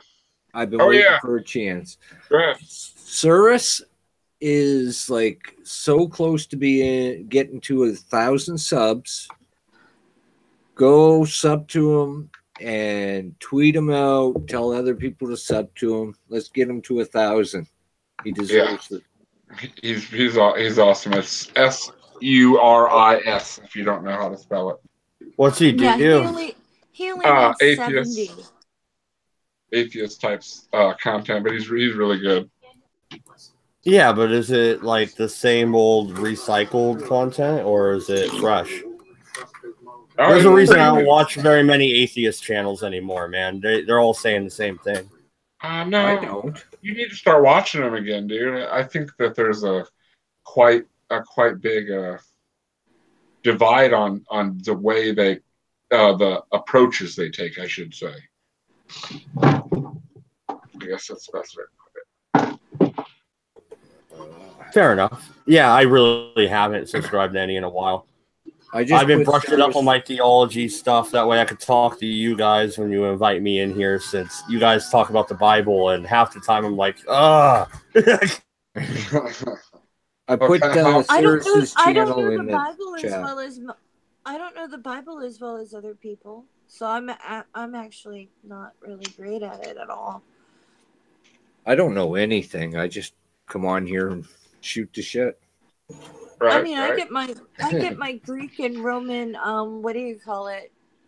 epic poets confused all the time. And that was part of my major in college, but that was like 30 years ago. I get my left and right confused all the time. Just remember, if you hold your hand out and just leave your thumb at a 90-degree angle, the one that makes an L is your left hand. I got to figure out what an L looks like. Come on. I'm sorry. I have to say, though, the Vikings, the Norse mythology is really, really cool, and I love their under the world stories. Have you read any of the Icelandic sagas? And Loki getting pissed off and finally released from being tied up with his son's entrails. Crap. And oh shit! Artemis is here. Peace out, guys. Wonderful. Shut up. There goes the name. La la la la la la la la. I love you. La la la la la. Books I read. You know you can mute him, right, Mo? That's all right. Yeah, he hasn't gotten too far out of hand. I have felt less loved by better people. Artie's here. I better have my camera on. That's right. Turn your fucking cam on. Look, I did this with my hair. I think his avatar makes me want to listen to Nine Inch Nails. Am I wrong? Oh, you can listen to all the Nine Inch Nails. Oh, yeah, I was expecting that fucking black hair. What the hell? You're throwing me off there, man. Black hair? Yeah. The avatar for Dawn had like black hair on it, didn't it? Jesus. Yeah, That's hot. I got to tell you this, man. Well, and Artie and everybody, I did something crazy in the chat the other day, and I said if I make it to 100 subscribers, I'll get a mohawk. Well, wait a minute. That's what kind of fucking Jesus? That's like me saying, all right, if I get another 100 subs, I'll grow a full beard. I was like at 30 some or something like that. Come on. Did you say 30 summer? Sure. That's That's why I'm loved and hated. Thank you very much. You're welcome very much. Thanks for inviting me, Mole. And You're welcome. You're welcome. And to my my other esteemed friends, it's good to see you again, all of you. What about me? Nice. I'm not a friend, am I? Yeah, I'm sure he's happy to see you. It's me that he had to choke that out with. Yeah, I was talking about Matt's fucking. When Matt said that he was gonna shave his head into a mohawk, I thought, that seems extreme. If somebody like Don did it, no one would particularly notice because his hair's already really fucking short. But I love his commitment for it anyway. I'm not. I didn't say I was a dude. I don't even have enough. I shave my head because I'm going bald. I can get a mohawk if I wanted it. All right, first of all, Matt, I had no idea you shave your head. You good enough I on can the sides to say do the is- reverse mohawk? Well, yeah, the Bill Cosby reverse mohawk. But, I mean, it's like me. I mean, look, I'm not that fucking far from a goddamn mohawk. I'm like an inch on either side from having a mohawk. So, and I have hair. You, my friend. Shut up, Artie. Wonder Lady's trying to talk. No.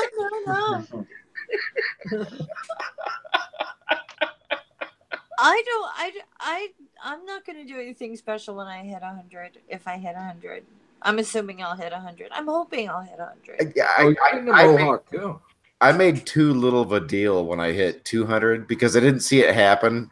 I went from 194 to 204 like overnight, and I was like, oh, shit.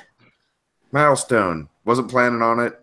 Because I'll pick up like 6 or 10, and then I'll drop 15. And then over 3 or 4 months, I'll pick up some more. Yeah. So me hitting a milestone didn't seem like a big deal, but it went to 204, and now it's like 215 or something. It's like, it's going to stay there. It's a big deal. And I've made no fucking attempt to recognize that I hit the... Oh, no, Artemis, dude. They've took my live streaming capability away from my main channel for going on 3 months now. Hopefully in about 10 days I get it back. But I've stayed over 1,000. I'm really surprised. I can't believe I'm hovering at like 1,085 or whatever. So I'm happy about that. I actually had somebody when I finally produced. I hadn't made a video since October, and when I finally made another video, I had a guy that had a sub. I don't know. I had a sub that had joined the fray right after my last video, and hadn't made a comment, but they were one of those people that I recognized as being someone that had joined me at that point, and they were one of the first people to comment on the new video to say, well, I started following you, and then I wasn't sure if you would stop making videos or not. So I was really excited when you made another one. And I was like, that's the coolest thing a newbie can say to somebody after, I mean, it had been 5 months since I made a video. It was just a very cool thing for someone to say to me. That is very cool. Yeah, it was just... I want Artie hair. You want Artie hair? He might send you some for the right price. I don't know. Yeah, where do you want it from? Where would you like it to come from? Okay, I got Artie hair. I can get Artie hair from lots of places. I have to say that. Now you got Chico hair. Don't forget that. What do you call it? It's not just Soros, but we also need to push RJ Downard. Oh yeah, RJ's awesome. He does the work. Oh man, he is a fucking super intelligent guy. But if you ever want to have a conversation, don't have him on a stream with you because you won't get a word in edgewise. See, people used to say that about me, Molly.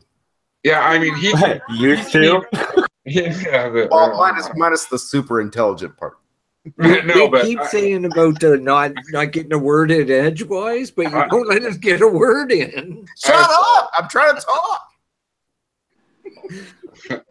yeah, I think the only reason me and Artie are invited to Sci-Strike's movie nights is for comic fodder because we sure don't add much to the scientific part of it, do we? Although you got the same response that I did, that we were wrong, and I felt like that was a really kind thing to say. Yeah, so me too. It made me feel like, okay, when did I say something sciencey? Because Right. mostly I was really fucked up through all of that. Yeah. I was so disappointed. It. I'm sorry, Wonder, I interrupted. No, I was gonna say you have to rewatch it to find out what sciencey thing you may or may not. Oh have no, seen. you Oh, can't yeah, true enough. rewatch these. These are like it's like 4 hours of. I mean, it takes us like literally like 4 hours to get through a 12-minute video.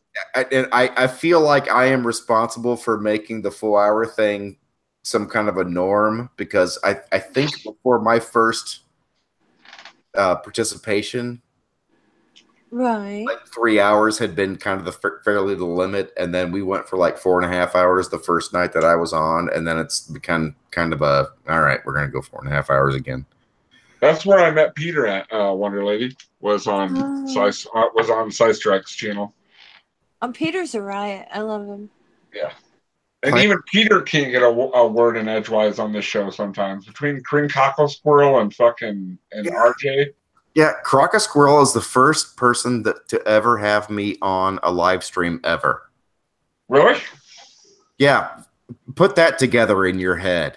That's weird. The first person that ever had me on, I think, was Chagrin and Barrett and the Beard Barian. No, think about it. I was the first guest that Squirrel had on his channel. Wow. So Squirrel, who can't shut up, has absolutely no idea who can't shut up. And at that point, no one had even suggested that maybe I ought to consider shutting up. So there was no shutting me up with the it was actually Artie. Yes, sir. I need a guest for tomorrow evening. What are you doing? Jesus. You're doing Jesus tomorrow? That's cool. Yeah. He's gonna do my yard. He's gonna do my yard, and then I'm gonna blow him.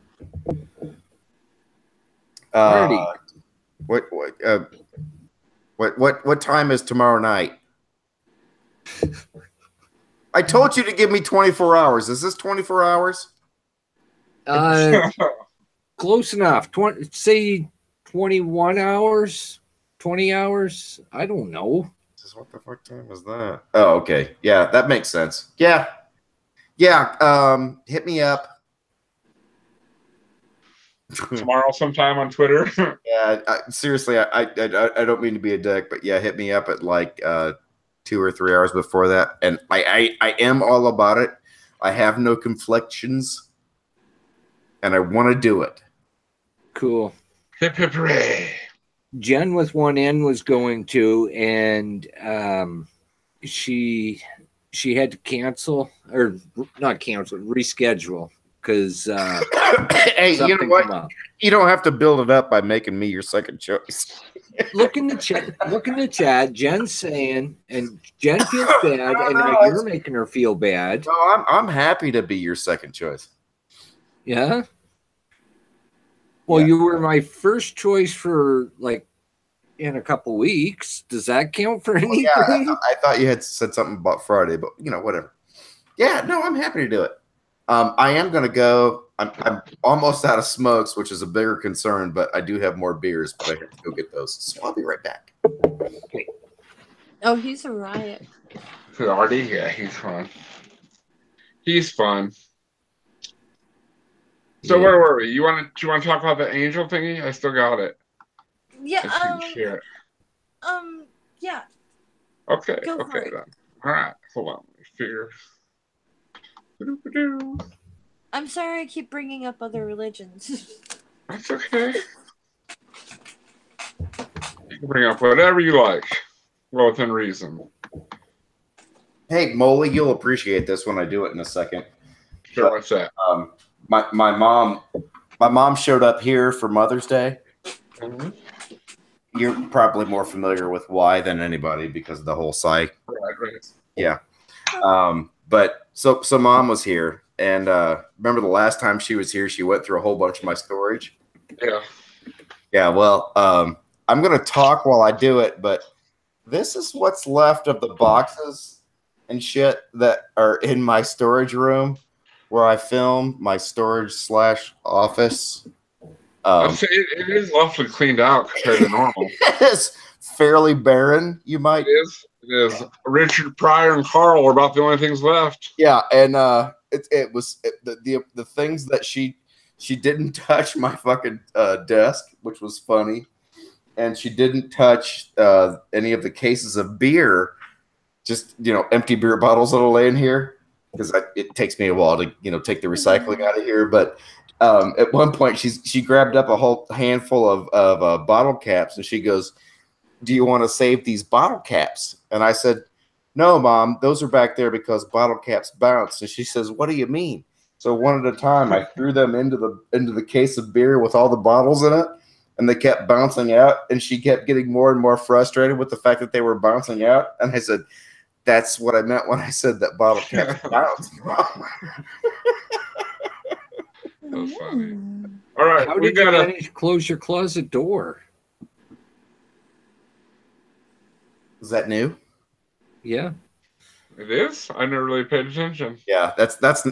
See, I care about Artie more. No. That's your personal Mandela effect, is what that is. Yeah, it pissed me off. Couldn't even close the freaking closet. If you go back and watch my Mandela effect video, there's a whole bunch of Mandela effect jokes in that video that I'm really proud of that no one has really fully grasped. But I really love that video because there's a whole bunch of shit going on in that video. It's Berenstain Bears, you motherfucker. That's all I'm going to say. So we're going to get back to this article. Okay. I got an article, Wonder Lady, it's the difference between angels and humans. I'm going to go with wings. Oh, that too. All right. Both angels and humans were created perfect in the beginning. And God saw all that he made, and behold, it was very good. And there was evening, and there was morning, the sixth day, Genesis 1:31. Is that saying that were angels and humans made at the same time? I just assumed that they were up there chilling with heaven for a while before he made the earth. Anybody have anything to add to that? Does anybody know? That's Well, the first two paragraphs of Genesis are very confusing about the whole angel thing. They aren't even mentioned.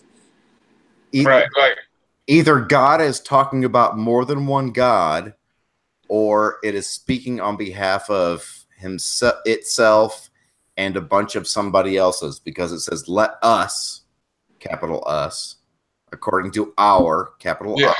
Yeah, I understand that. I've always wondered about that too, because like he said, "Let us," like, was he talking? Was that like the Godhead talking to itself? Yeah, I think it's far more likely that it's a proper translation of the meaning that there were more than one God. Like male, like female, like mother, like father and mother creator. Like God and Zeus and Mars, and it could be a pantheon of gods. Yeah, I think it was us. Gods, or it could be referring to Yahweh's wife. Well, no, if there was no other God, why would God say, "You shall not put no other God above me"? Right. I am a jealous God. Make humanity in our image. But Yahweh let the gods make humanity in the image of the gods. Right, but you also have to remember that Yahweh did have a wife, And it's not clear whether or not they are talking about a pantheon of gods or if they're talking about Zeus. I'm sorry, Yahweh and his wife. Who Why is did I who say is Zeus? who is Yahweh's wife in the Old Testament? What's her name? Starts with an A. Wilma. I'm joking. I have no idea what her name was. There were temples dedicated to Yahweh and his wife, but I can't remember This her name. this is actually new information to me. I'm not even. I think his wife was mentioned in the Torah. Is it Torah extra biblical Torah or Torah first 5 books of the Bible? Yeah, like the Pentateuch Torah. Yeah. Like, oh, her name was Asherah, Ashera. Oh, I have heard that name before. Yes, and Okay, before you go on, because I don't want to make myself seem like a complete babbling idiot. Is Lilith in the first 4 books, or is she? No, like Yahweh's wife, they were both edited out of the Bible. So she's extra biblical and extra Torah. She's not mentioned by name in the Torah, and she's not in the canon of the Bible. They're not mentioned in any of the books that made it in at the Council of Nicaea. Okay. Well, no, but I meant among Jews. I don't know if like, you know how there's God knows how many fucking. If any of you watch Cheers, there's no Christian that gives a shit about Lilith. It's in Jewish mythology. Yeah, I've heard it before. Yeah, the Talmud and the Midrash. The Talmud was written like I think the Talmud wasn't written until like the 5th century. I'm just saying. I'm just repeating. I'm just telling you the way I understand it. The Talmud's written later. I almost said that was related to the Hasidic movement, and then I realized that how much that sounded like Mike Helmick, and I wasn't going to do it.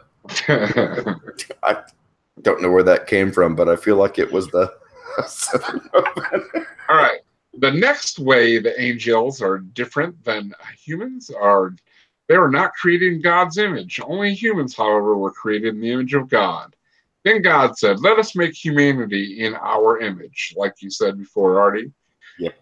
According to our likeness, and let them rule over the fish of the sea and over the birds of the sky and over the cattle and over all the earth and over every creeping thing that creeps on the earth. And God created humanity in his own image.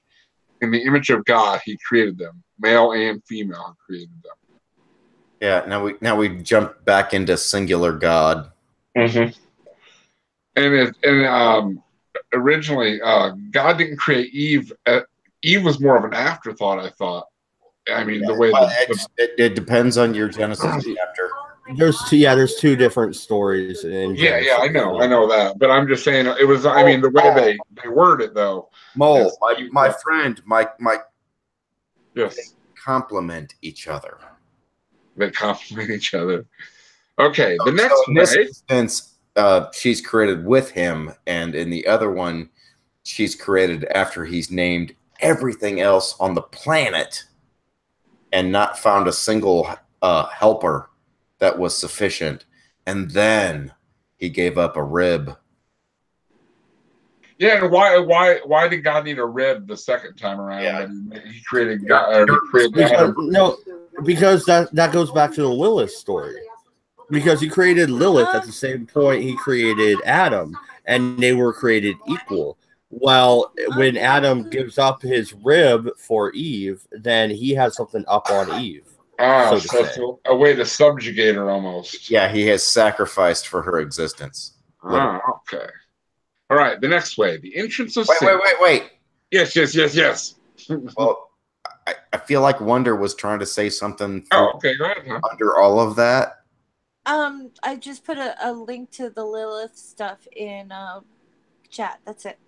Okay. Okay. We'll go over. We'll read a little bit more about angels. And I do want to point out, Mole, I think that's the Yes. first time ever Artie and I have agreed. So we might want to write this No, one that's down. that's not true, you fucker. Yeah, it can't be the first time. Maybe within the first 5 though. I'll give you that. No, we're not.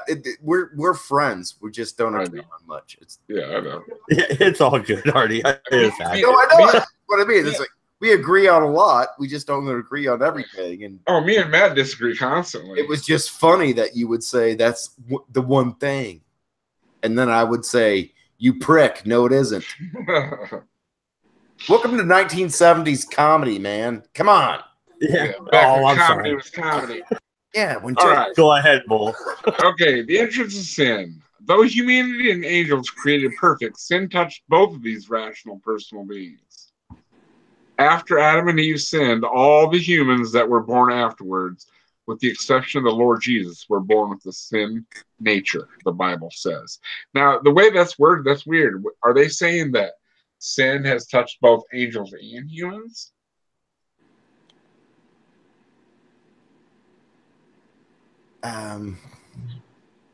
Well, no. Then we have to go to the quote, which is when Adam had lived 130 years, he became the father of a son in his likeness, according to his image, and named him Seth, because that wasn't screamingly Jewish.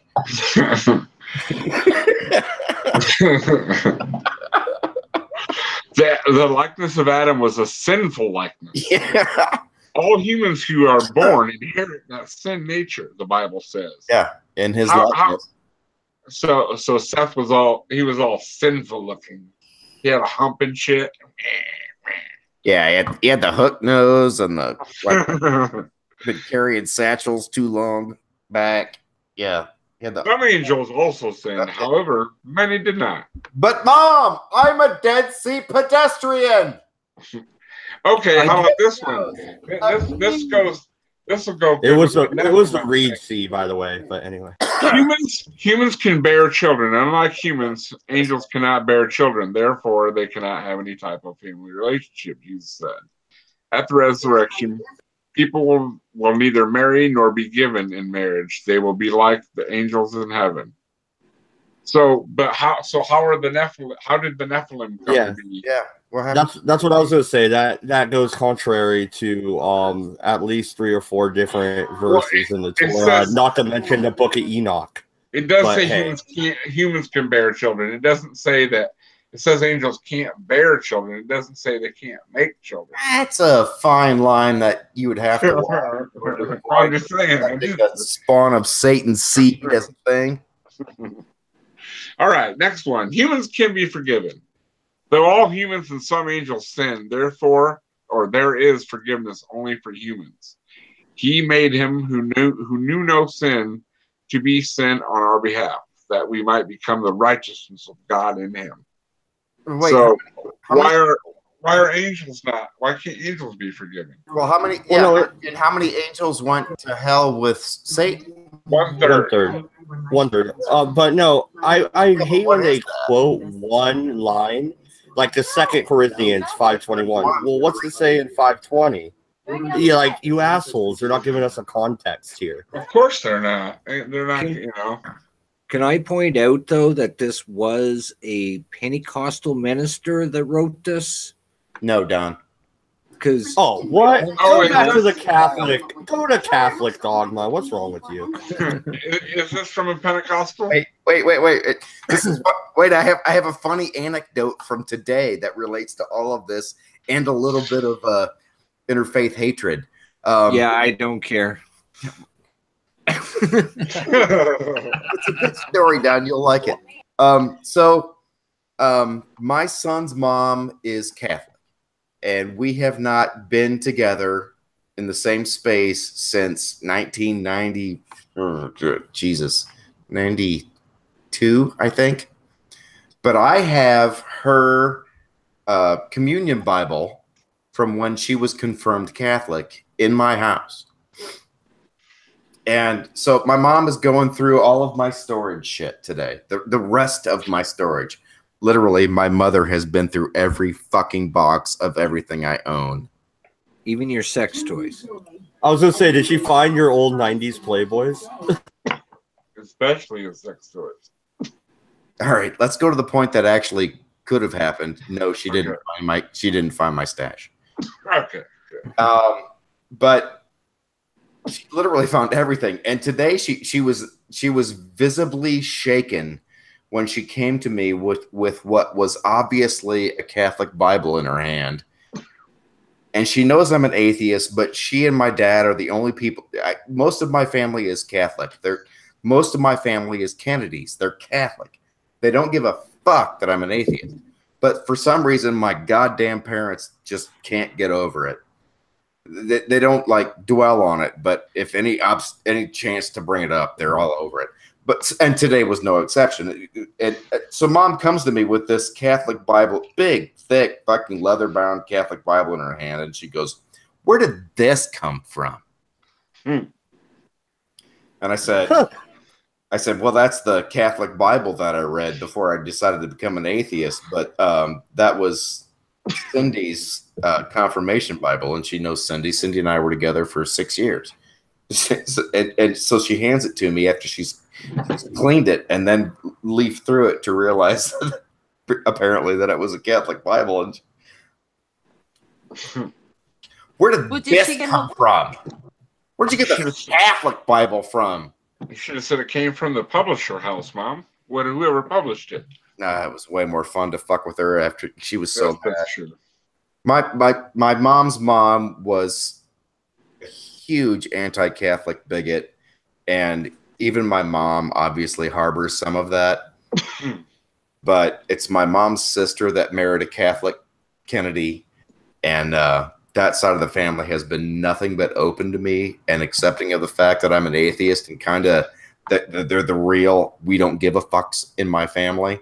And then there's my parents who haven't been to church since I was 15, and they're the ones that got all excited about the fact that I was an open atheist. It was just a freakish fucking thing for me to handle. Well, no, I just think it's funny though. She found a Bible that's been there since the first Clinton administration, and like, goddamn, yeah, Since my sophomore year of high school. Yeah, she found a Bible that's been in my house since literally 1990. Shit, I was 19. I just find that hilarious. That's all. That is kind of funny. Humans share his exalted position. Believers are a new creation in Christ. Consequently, we share his exalted position, and raised up with him and seated us with him in the heavenly place in Christ. Believers are a new creation in Christ. That's worded weird, isn't it? I don't see that as being any kind of even reasonable interpretation of that verse. I don't either, but I just think they could have worded that a little better. Believers are a new creation in Christ. And it starts with, and raised up with him and seated with us with him in the heavenly places in Jesus, in Christ Jesus. What? Yeah, where the fuck does? Yeah. Well, I just want to say they're probably translating that from tongues. This is the Pentecostals we're talking about. Even when I was Catholic, I didn't buy their rabid bullshit. Wow. Really? My mic's that bad? I speak what's it called? You're speaking in tongues. I get the joke now. My bad. Well, no, I'm the snake language, not tongues. What's the Harry Potter? Oh shit, what is it called? Slytherin, isn't it? No, that's the name of the house. What's it? Parcel mouth. Parcel That's what it is. Parcel mouth. I speak parcel mouth.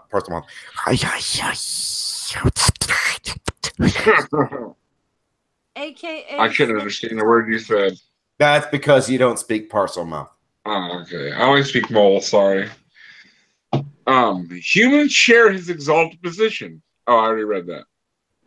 Being marijuana. Conform to the image of Christ. The final state of redeemed humans is far above angels. Believers will be conformed to the image of Christ. Well, no wonder they hate us. For those whom who foreknew, he also predestined to be conformed to the image of his Son, in order that he might be the firstborn with a large family. Can we go back to the damn marijuana comment? Yeah.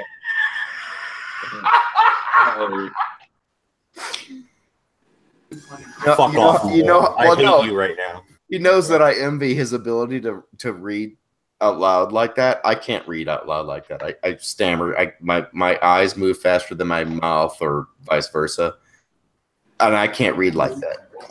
So when when he fucks up, and then blames it on a thing that we're sharing, that's like goddamn oxygen, goddamn oxygen in the atmosphere. No, well, I want to go down. I read it already. That's why I'm like, goddamn marijuana, you know. I want to go down to the next one though. The ones who have believed in Jesus will eventually judge angels. Oh yeah, that was. I call bullshit. That's weird. I call bullshit on that. Do you not know that we are to judge angels, to say nothing of ordinary matters? I've never ever. Maybe I've never paid attention, but does anybody ever recognize that at all? There is it's part of why I was upset that I didn't make the movie night, because of my buddy Mike, whom I made my first 2 videos about. He makes a comment in those videos, and I don't remember which one, so fuck off. It's like 40 minutes of viewer. But he makes the comment that somewhere, and it's in Corinthians, where Jesus or where God commands you to command him to expose himself to you, to self-identify, make himself present before you. And he makes a big deal about the fact that, you know, most Lutherans, because he's dogging on a Lutheran at the time, most Lutherans wouldn't teach you that you can actually command God to show you something. And I'm sure it's from Corinthians, and it's got to be from near there, because that is some those are the best drugs of the Bible. Hey, which story is the Lilith story? Is that the one that's from Wikipedia, Fallen Angel? Mad? No, no, that wasn't the one to do with Lilith. It was just about fallen angels in general. I can look up Lilith real quick for you though. I put Lilith in the chat already, but that's way up there. So yeah. Yeah. Can you put it in the side chat, maybe? Yeah, but I keep putting links to things. You try to find one. You try to find it, Mad. She's having trouble with her computer. Yeah. Hey, Nacha, how's it going, buddy? Hi, Nacha. I keep putting links regarding the subjects we're talking about in the side chat. So. Nacha's just hanging around upside down. The Earth is flat. Does that mean he's really Batman? It's obviously flat, you faggots. I gotta cut the cam for a second. I got a job to do. All right, you do your thing, man. Do your thing. I'm still here. I just you can't see me while I do this because I don't live. I can see you. You don't know about the hidden camera. Wait. Are you looking up at me? Someone's been stopping around in the deep web. It's alright. We don't need to see what you're doing. You're looking up at me through my knees again, aren't you? Bull, right there in the side chat, I got Lilith, the wiki page anyway. A lot of good Wikipedia does, but yeah, hey. we'll at least get a giggle out of it at the very least, you know. Oh no, she's like a Satan character. She's the most humane and defiled characters. Yeah. Yeah, that's kind of as far as I need to go, frankly. She was kind of regretted right after she was made because she was rejected, and she wasn't really that impressed with Adam. Well, yeah, she was a human. Much. And Satan doesn't show up in the Talmud at all. That's strictly a Christian construct. But even Satan is the one that acts upon behalf of humans rather than against them all the time. Hey Mole, when this is locked 18 and above, you can thank Lilith. He is a Prometheus type character. Yeah, Oh, exactly. that's art, man. They can't. Yeah, Right. that's why when you were 13, you were looking at National Geographic for the art, right? That's not art. That's photography. That's art. There's a Yeah. difference between photography. If I and art. can't rape it, it's art. Okay. Well, go work. get yourself a UN helmet. You'll be good to go. That's another one of those jokes that's going to get me thrown off of fucking YouTube before anybody realizes it was funny. Oh, I'm laughing. I thought that was great. Would anybody like to start about Lilith? Start reading it. Oh, I can't fucking see, dude. There's no way I can read. I'll read it, I guess. All right, Lilith. What happened? What happened? Actually, when I say that I can't see, Welcome to Wikipedia. I was okay. barely allowed to get my driver's license because my eyes were so bad. All right. Lilith is a figure in Jewish mythology developed earliest in the Babylonian Talmud, 3rd to 5th centuries. Lilith is often envisioned as a dangerous demon of the night who is sexually wanton and who steals babies in the darkness.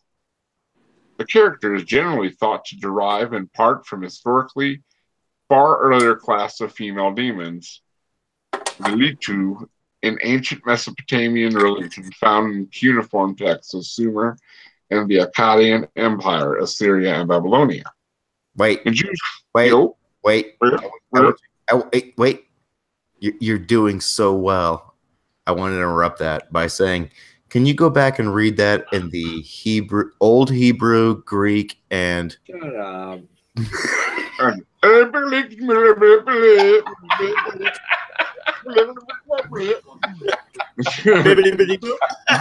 Yeah.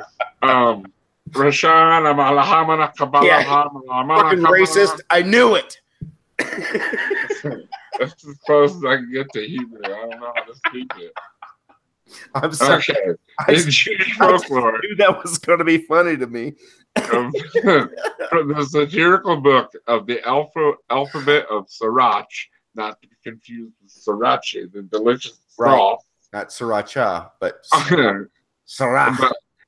anyway, onwards, Lilith appears as Adam's first wife, who was created at the same time, Rosh Hashanah, and from the same dirt as Adam. Compare Genesis 1:27. All right, well, hang on a second. Rick, Rosh Hashanah sounds like a familiar holiday. It does sound like a familiar holiday. Okay, just wanted to point that out. That It is quite familiar. This contrasts with Eve, who was created from one of Adam's ribs, Genesis 2:22. The legend developed extensively during the Middle Ages in the tradition of Agada, the Zohar, and Jewish mysticism. For example, the 13th century writings of Isaac ben Jacob HaKohen, Lilith left Adam, and after she refused to become subservient to him, they would not return to the Garden of Eden after she coupled with the archangel Samuel. Ah, so that's where the Nephilim came from. Fucking Lilith. Yeah, once again, Samuel and Angel. So what? There's Samuel, there's Gabriel. No, wait. It's not Samuel, it's Samael. It's Samael, Samuel, whatever. Some Yeah, who's the racist?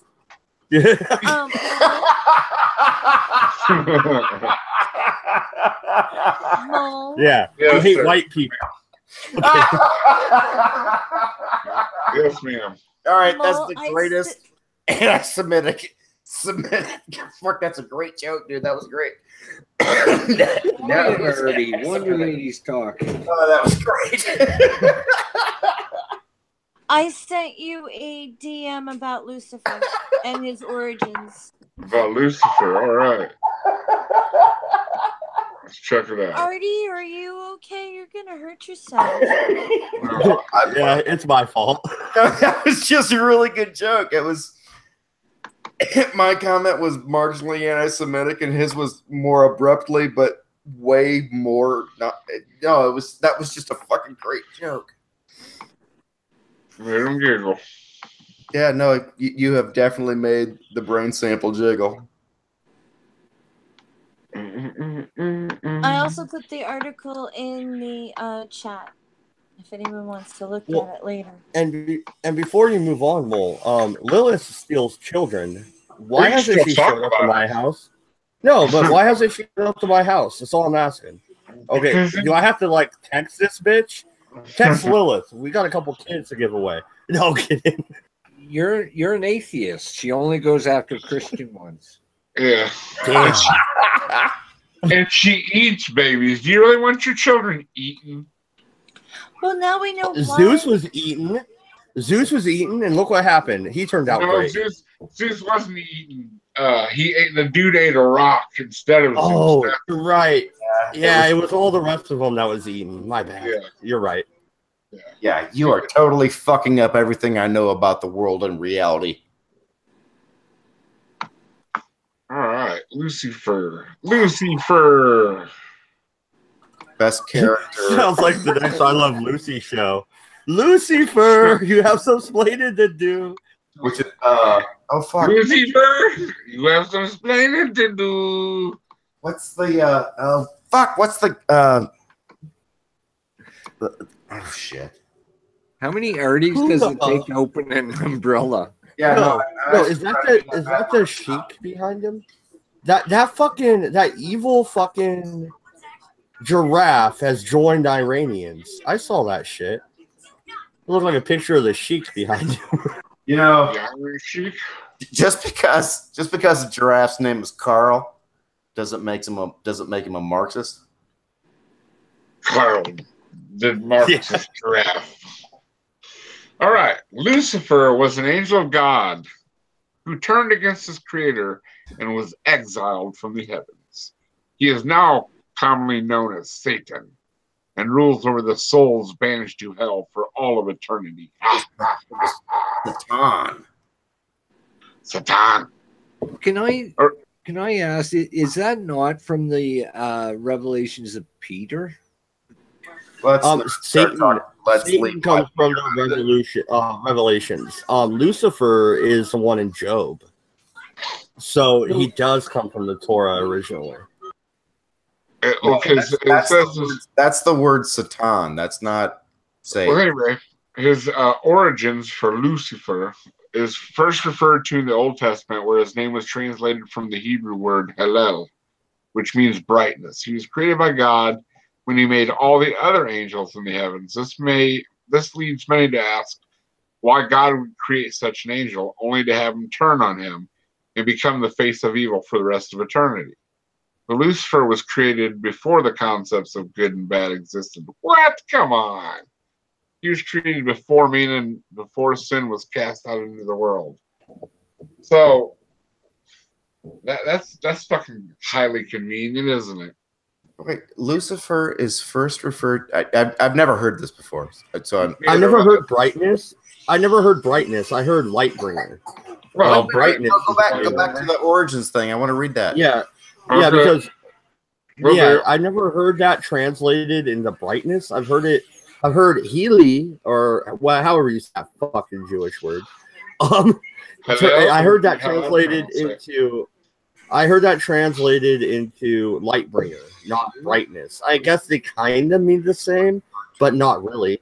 You know, I have never seen this before in my life. I have. What blows my mind is that that God's omniscience is explained away by, well, there wasn't no good and bad before fucking man, sin created it.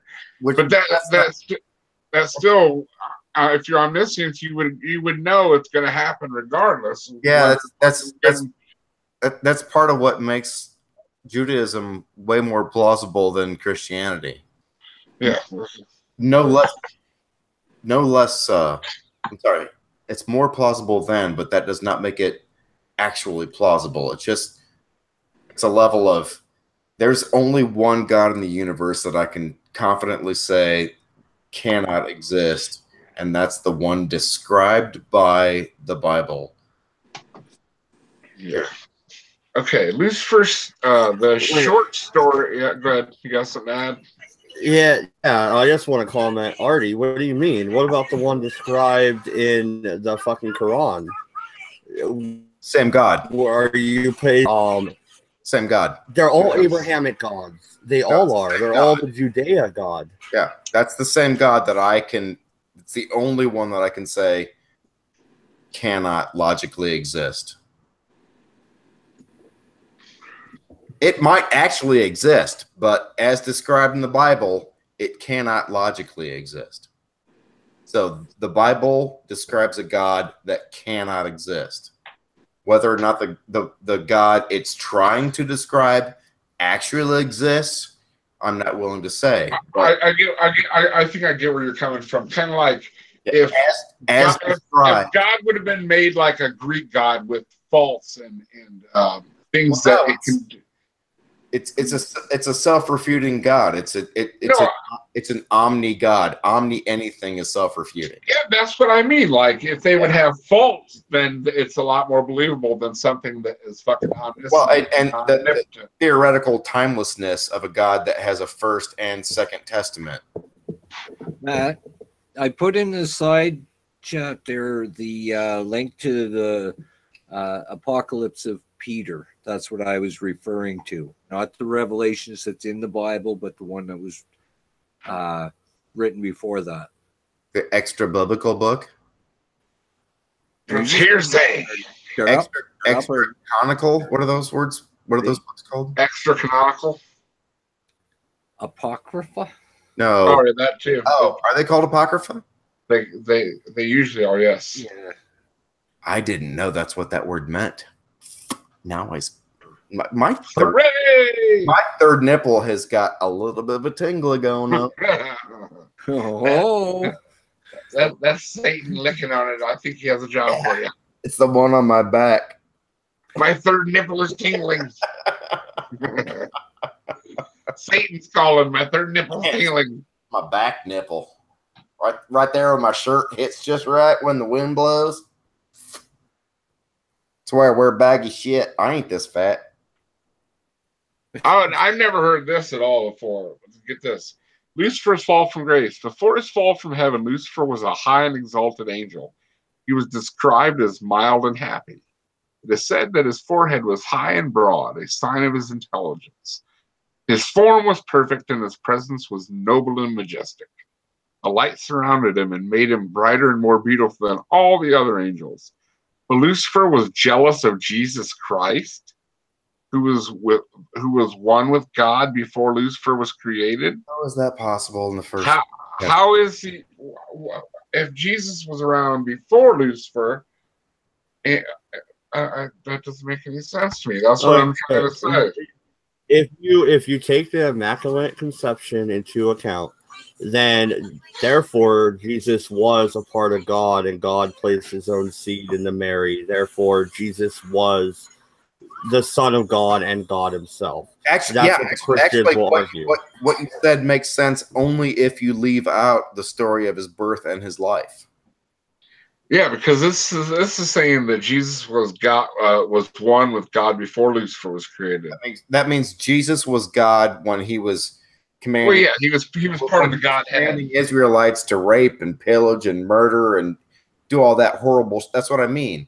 That's nothing timeless about a fucking God that has two testaments, where it goes from commanding his chosen people to do these horrible fucking things over and over and over, and then suddenly gives birth to himself through a little girl, and very peaceful.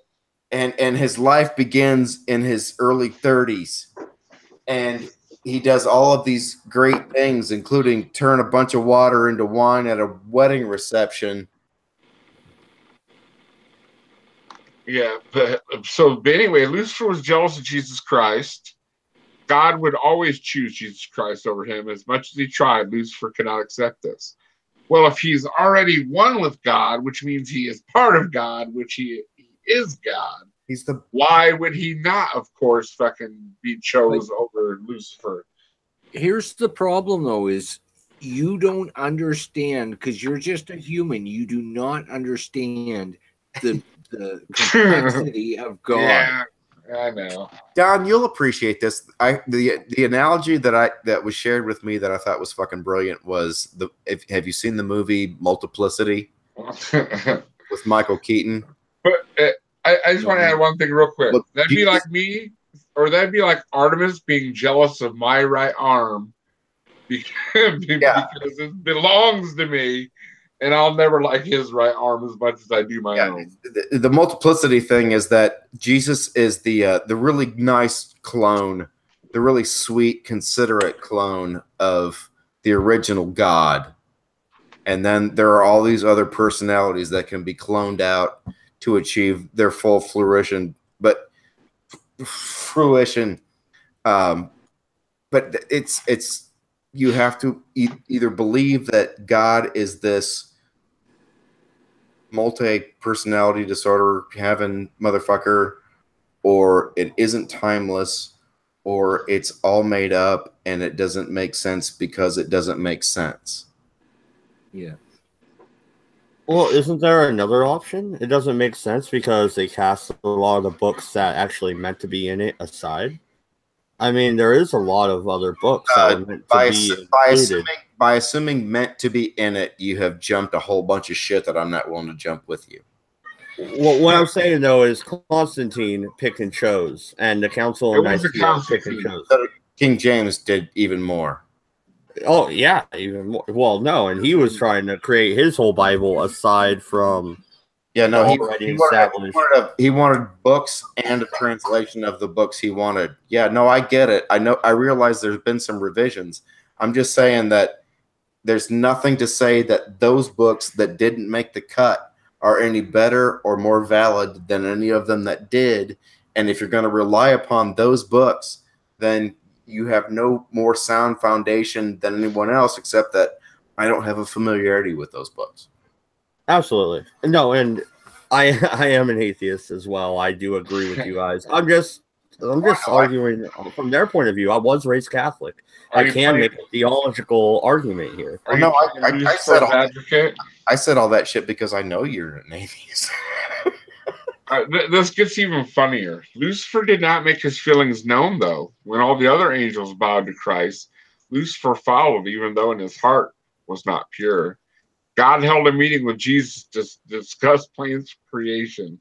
Lucifer was not allowed to attend this meeting. He wasn't allowed to know God's plan for the future. This troubled Lucifer, as he thought he was a favorite in heaven. He wanted to be just as important as God himself, but couldn't see how he could reach such a level of power. Okay, you gotta call it Artemis. He's going batshit crazy, man. We're gonna kill him. Who is writing this? Who is writing this? I don't know. It's bizarre. What point of view was this being written? If this is God, he knew it was going to happen before it was happening. So who? What form of speech is this taking? Who is the fucking writer here? I'm not sure. I mean, it does. You're right. It doesn't make sense. It gets even funnier. If God is omniscient, once again, he would know all of this was going on. You can't hide feelings from an omniscient being. He knows what you feel. He knows what you think. Created it to happen. This sounds a lot like the Baptist bullshit. It probably is. Well, it's a literalist shit. It's that fucking nutty. There's not even a suspension of disbelief. There's just a mouth open with a bit of drool hanging off the corner of your face. That's how I feel about most of the Bible. So there you go. No, yeah, I can't even try and defend that. Actually, yeah, you guys are right. Tear it apart.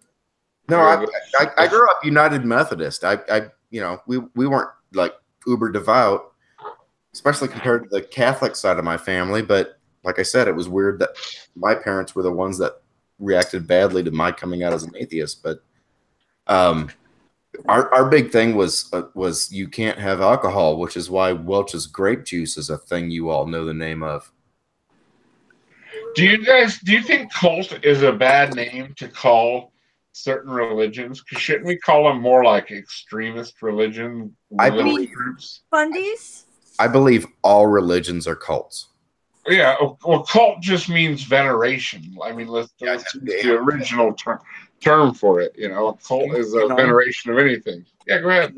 Can I point out that the usage of the term cult these days is different than what Artie says, and he sounds like he's a That's what I'm Christian getting at. apologist to a certain extent. Actually, I agree with Artie. So No, that I do too, but I'm going by an older definition of cult than I have seen in the last. I'm going by the 10, original 12 years. definition. The cult, it just means veneration of. Cult, Yeah. Cult-like activity. So Well- you could. I mean, like they had the cult of Roman Republic at one time, and that was a small thing. Cult of personality is famous. Yeah, I'm just saying, venerate. That was. I mean, so should an extremist religious group be a more appropriate name to call something? I mean, who are we to say what is and what isn't? Right. You know what I mean? I'm saying Well, cult, I'm saying cult is the more inclusive term, and you can pick at my ass as much as you want to about what makes a religion not a cult, but it's like saying that They're all cults, though. Like I said, veneration. right. But under my definition, it's like humans are to religion as ape is to cult. Well, the thing is, though, cult wasn't really a bad thing until recently. The Romans called it a cult, and a lot of the different religions were called cults. You're in my lifetime, you're going the other way of what I know to be true. who is? Well, cults became a derogatory term. It's that's a cult. Anything that isn't what you believe is a cult. But it didn't start that way, is what I'm saying. The Romans called all sorts of different pagan deities and the people that followed them cults. I mean, Christianity started as a cult. Actually, everything that didn't apply to Roman theology was atheism. it was paganism. That's an Anglo word. Cult is from the 1610s. Worship, also particular form of worship, from the French culta, from Latin cultus, care, labor, cultivation, culture, worship, reverence. Originally tended, cultivated, past participle of colere, to till, see colony, rare after 17C, received in the mid-19th century with reference to ancient and primitive rituals, meaning a devotion to a person or a thing, from 1829. Cult is an organized group of people, religious or not, with whom you disagree. That's the newest term for it, right? No. The derogatory term. I just gotta say, Artie, what the fuck? No, I was walking away as if I was getting my ass chewed. And then as I walked back, I realized I kind of wasn't. Did you think I was chewing your ass? No, well, She wouldn't go near your ass, Artie. You mean you wouldn't offer me a mint first? Come on. oh, you can have How all, rude. you can have all the nits. So, yeah, Artie's right.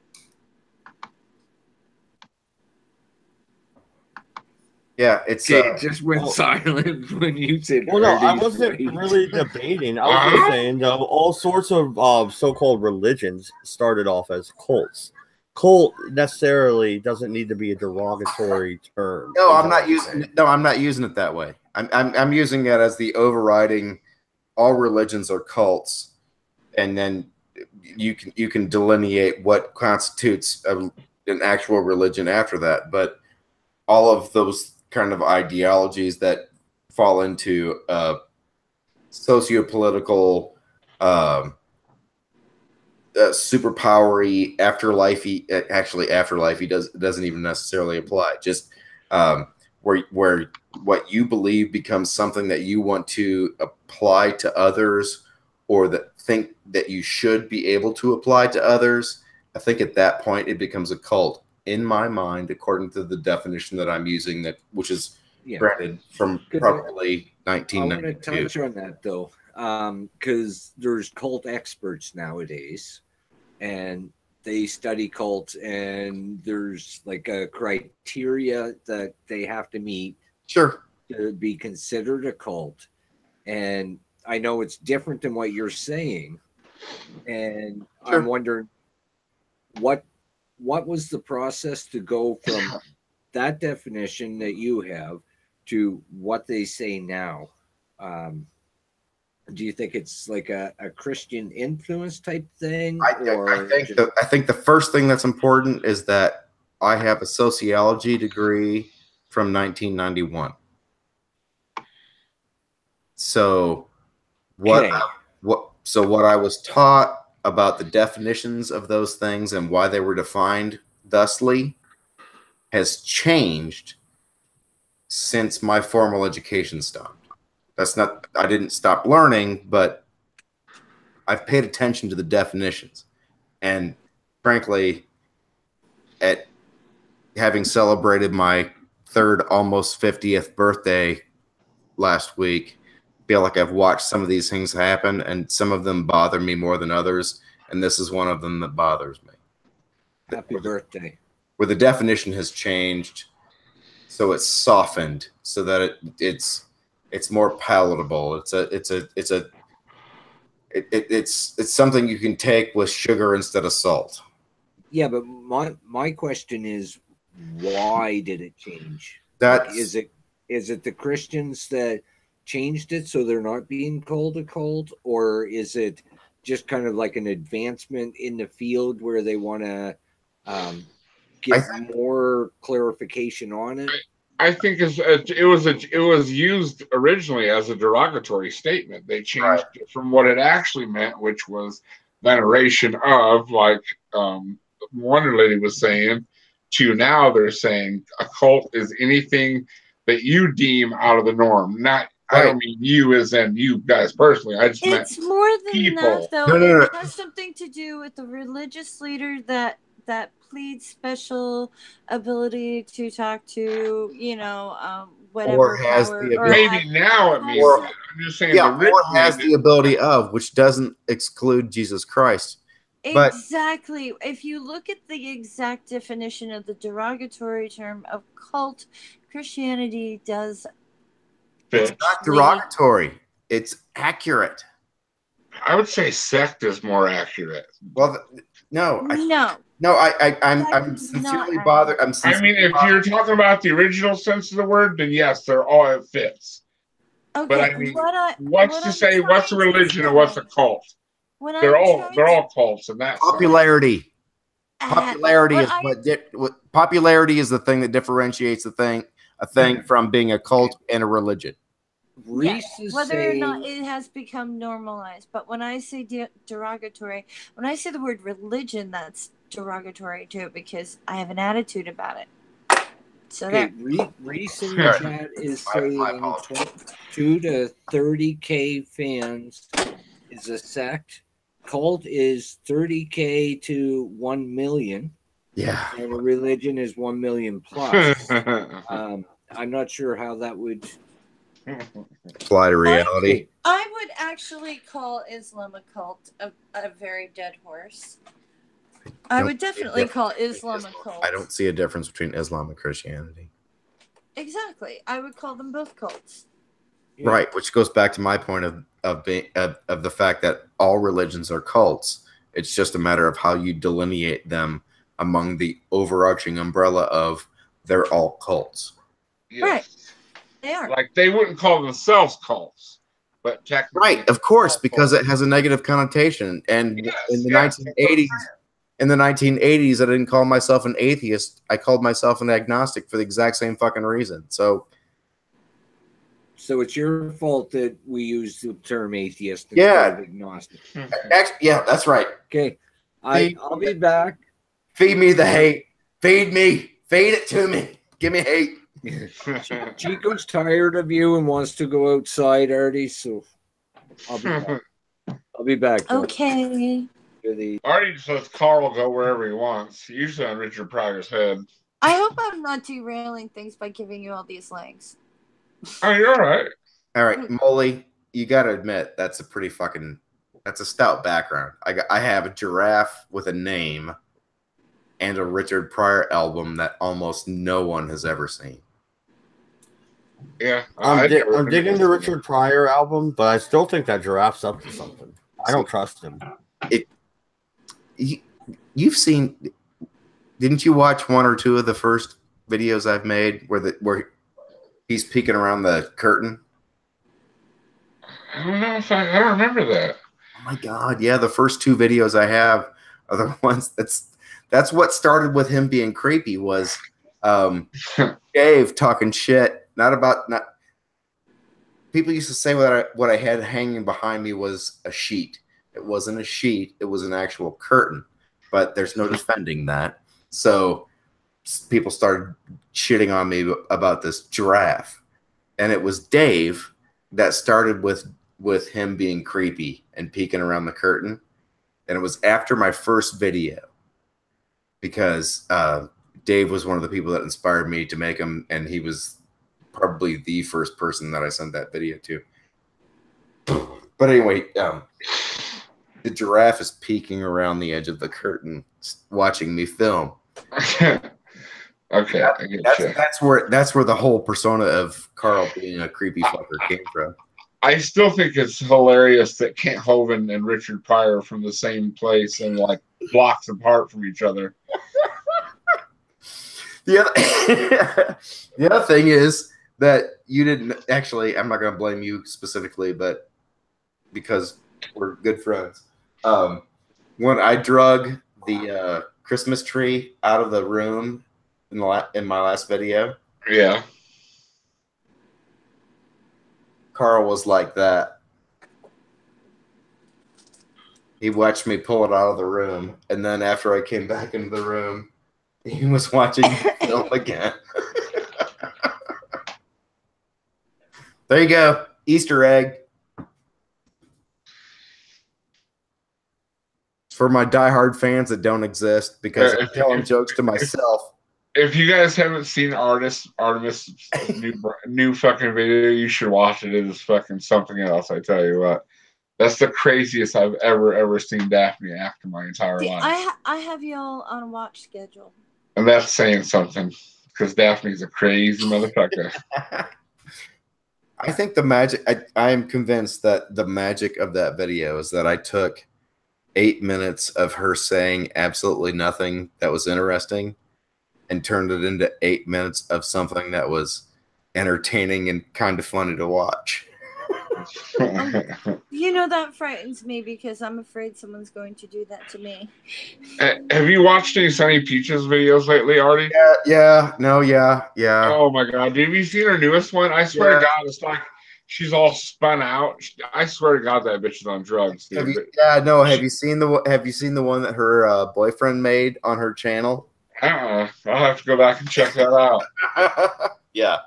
Like I couldn't get through. I got like through 3/4 of her newest video, but it was just her. Like, I mean, it was just such fucking. I don't know. I mean, it wasn't even nonsense. It was like her trying to articulate what she wanted to say, and then when she did, it still didn't make any sense. I mean, she never makes sense. You will absolutely be the person that appreciates this joke. What I'm thinking about doing is doing an entire video of just her in pause. Because I feel like I could take an 8-minute video of hers and get at least 3 minutes of her not saying anything or having any emotion. You probably what are you talking about? Her name's Sunny Peaches. Sunny Peaches. She's like a flat earther / anti-vaxxer / probably drinks like bleach and like that. He is the flakiest, butteriest crust. She's something, man. If you just want something to laugh at, watch it. Huh? Worse than Rain? No, she is. I'm not putting this lightly. It's not just a good joke. She is literally the flakiest crust that you could put under any lowest hanging fruit pie. She's that fucking level of just. I swear to God, if I were gonna put her on a bumper sticker, it would be this. Okay, do you know Rain Florence though?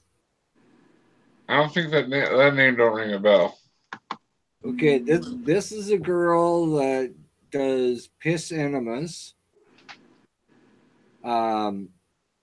She shows you how to make cheese out of her breast milk. Yeah, no, you are entirely missing the person you're describing has points to be made. The person we're talking about is famous for, I'm not even exaggerating, 15, 20-second pauses between thoughts that she won't bother to edit. Yeah, it's pretty bad. And she does it because I swear to you, I'm convinced that she thinks it's theatrical for her to do this. Come on, Jags can do the comical pause. But this isn't comic pause. This is like struggling for words. Yeah, Oh, okay. No, actually, it's not even struggling for words, because that's what I mean. Because when she does it, there's no change of expression. There's no, oh, I just had a thought, and oh, from that thought, I have another thought. None of that's going on in her face. What you get is posing. No, what you get is dead fucking stoned, and I'm pretty sure that Molly's right that this bitch is cooked on something. She does. She seems like she's struggling on like speed, or I'm guessing. Yeah, I'm thinking she's on speedballs. Something. She's fucking. Oh man, she's like, she'll sit there and like start talking about something and stop for like a minute. Yeah, and when he says stop, stop. Nothing changes. She doesn't change position. She doesn't nothing at all. She nothing fucking changes. It's pretty bizarre. You'd have to watch it. Chick is cooked on something. Yeah, she's something else.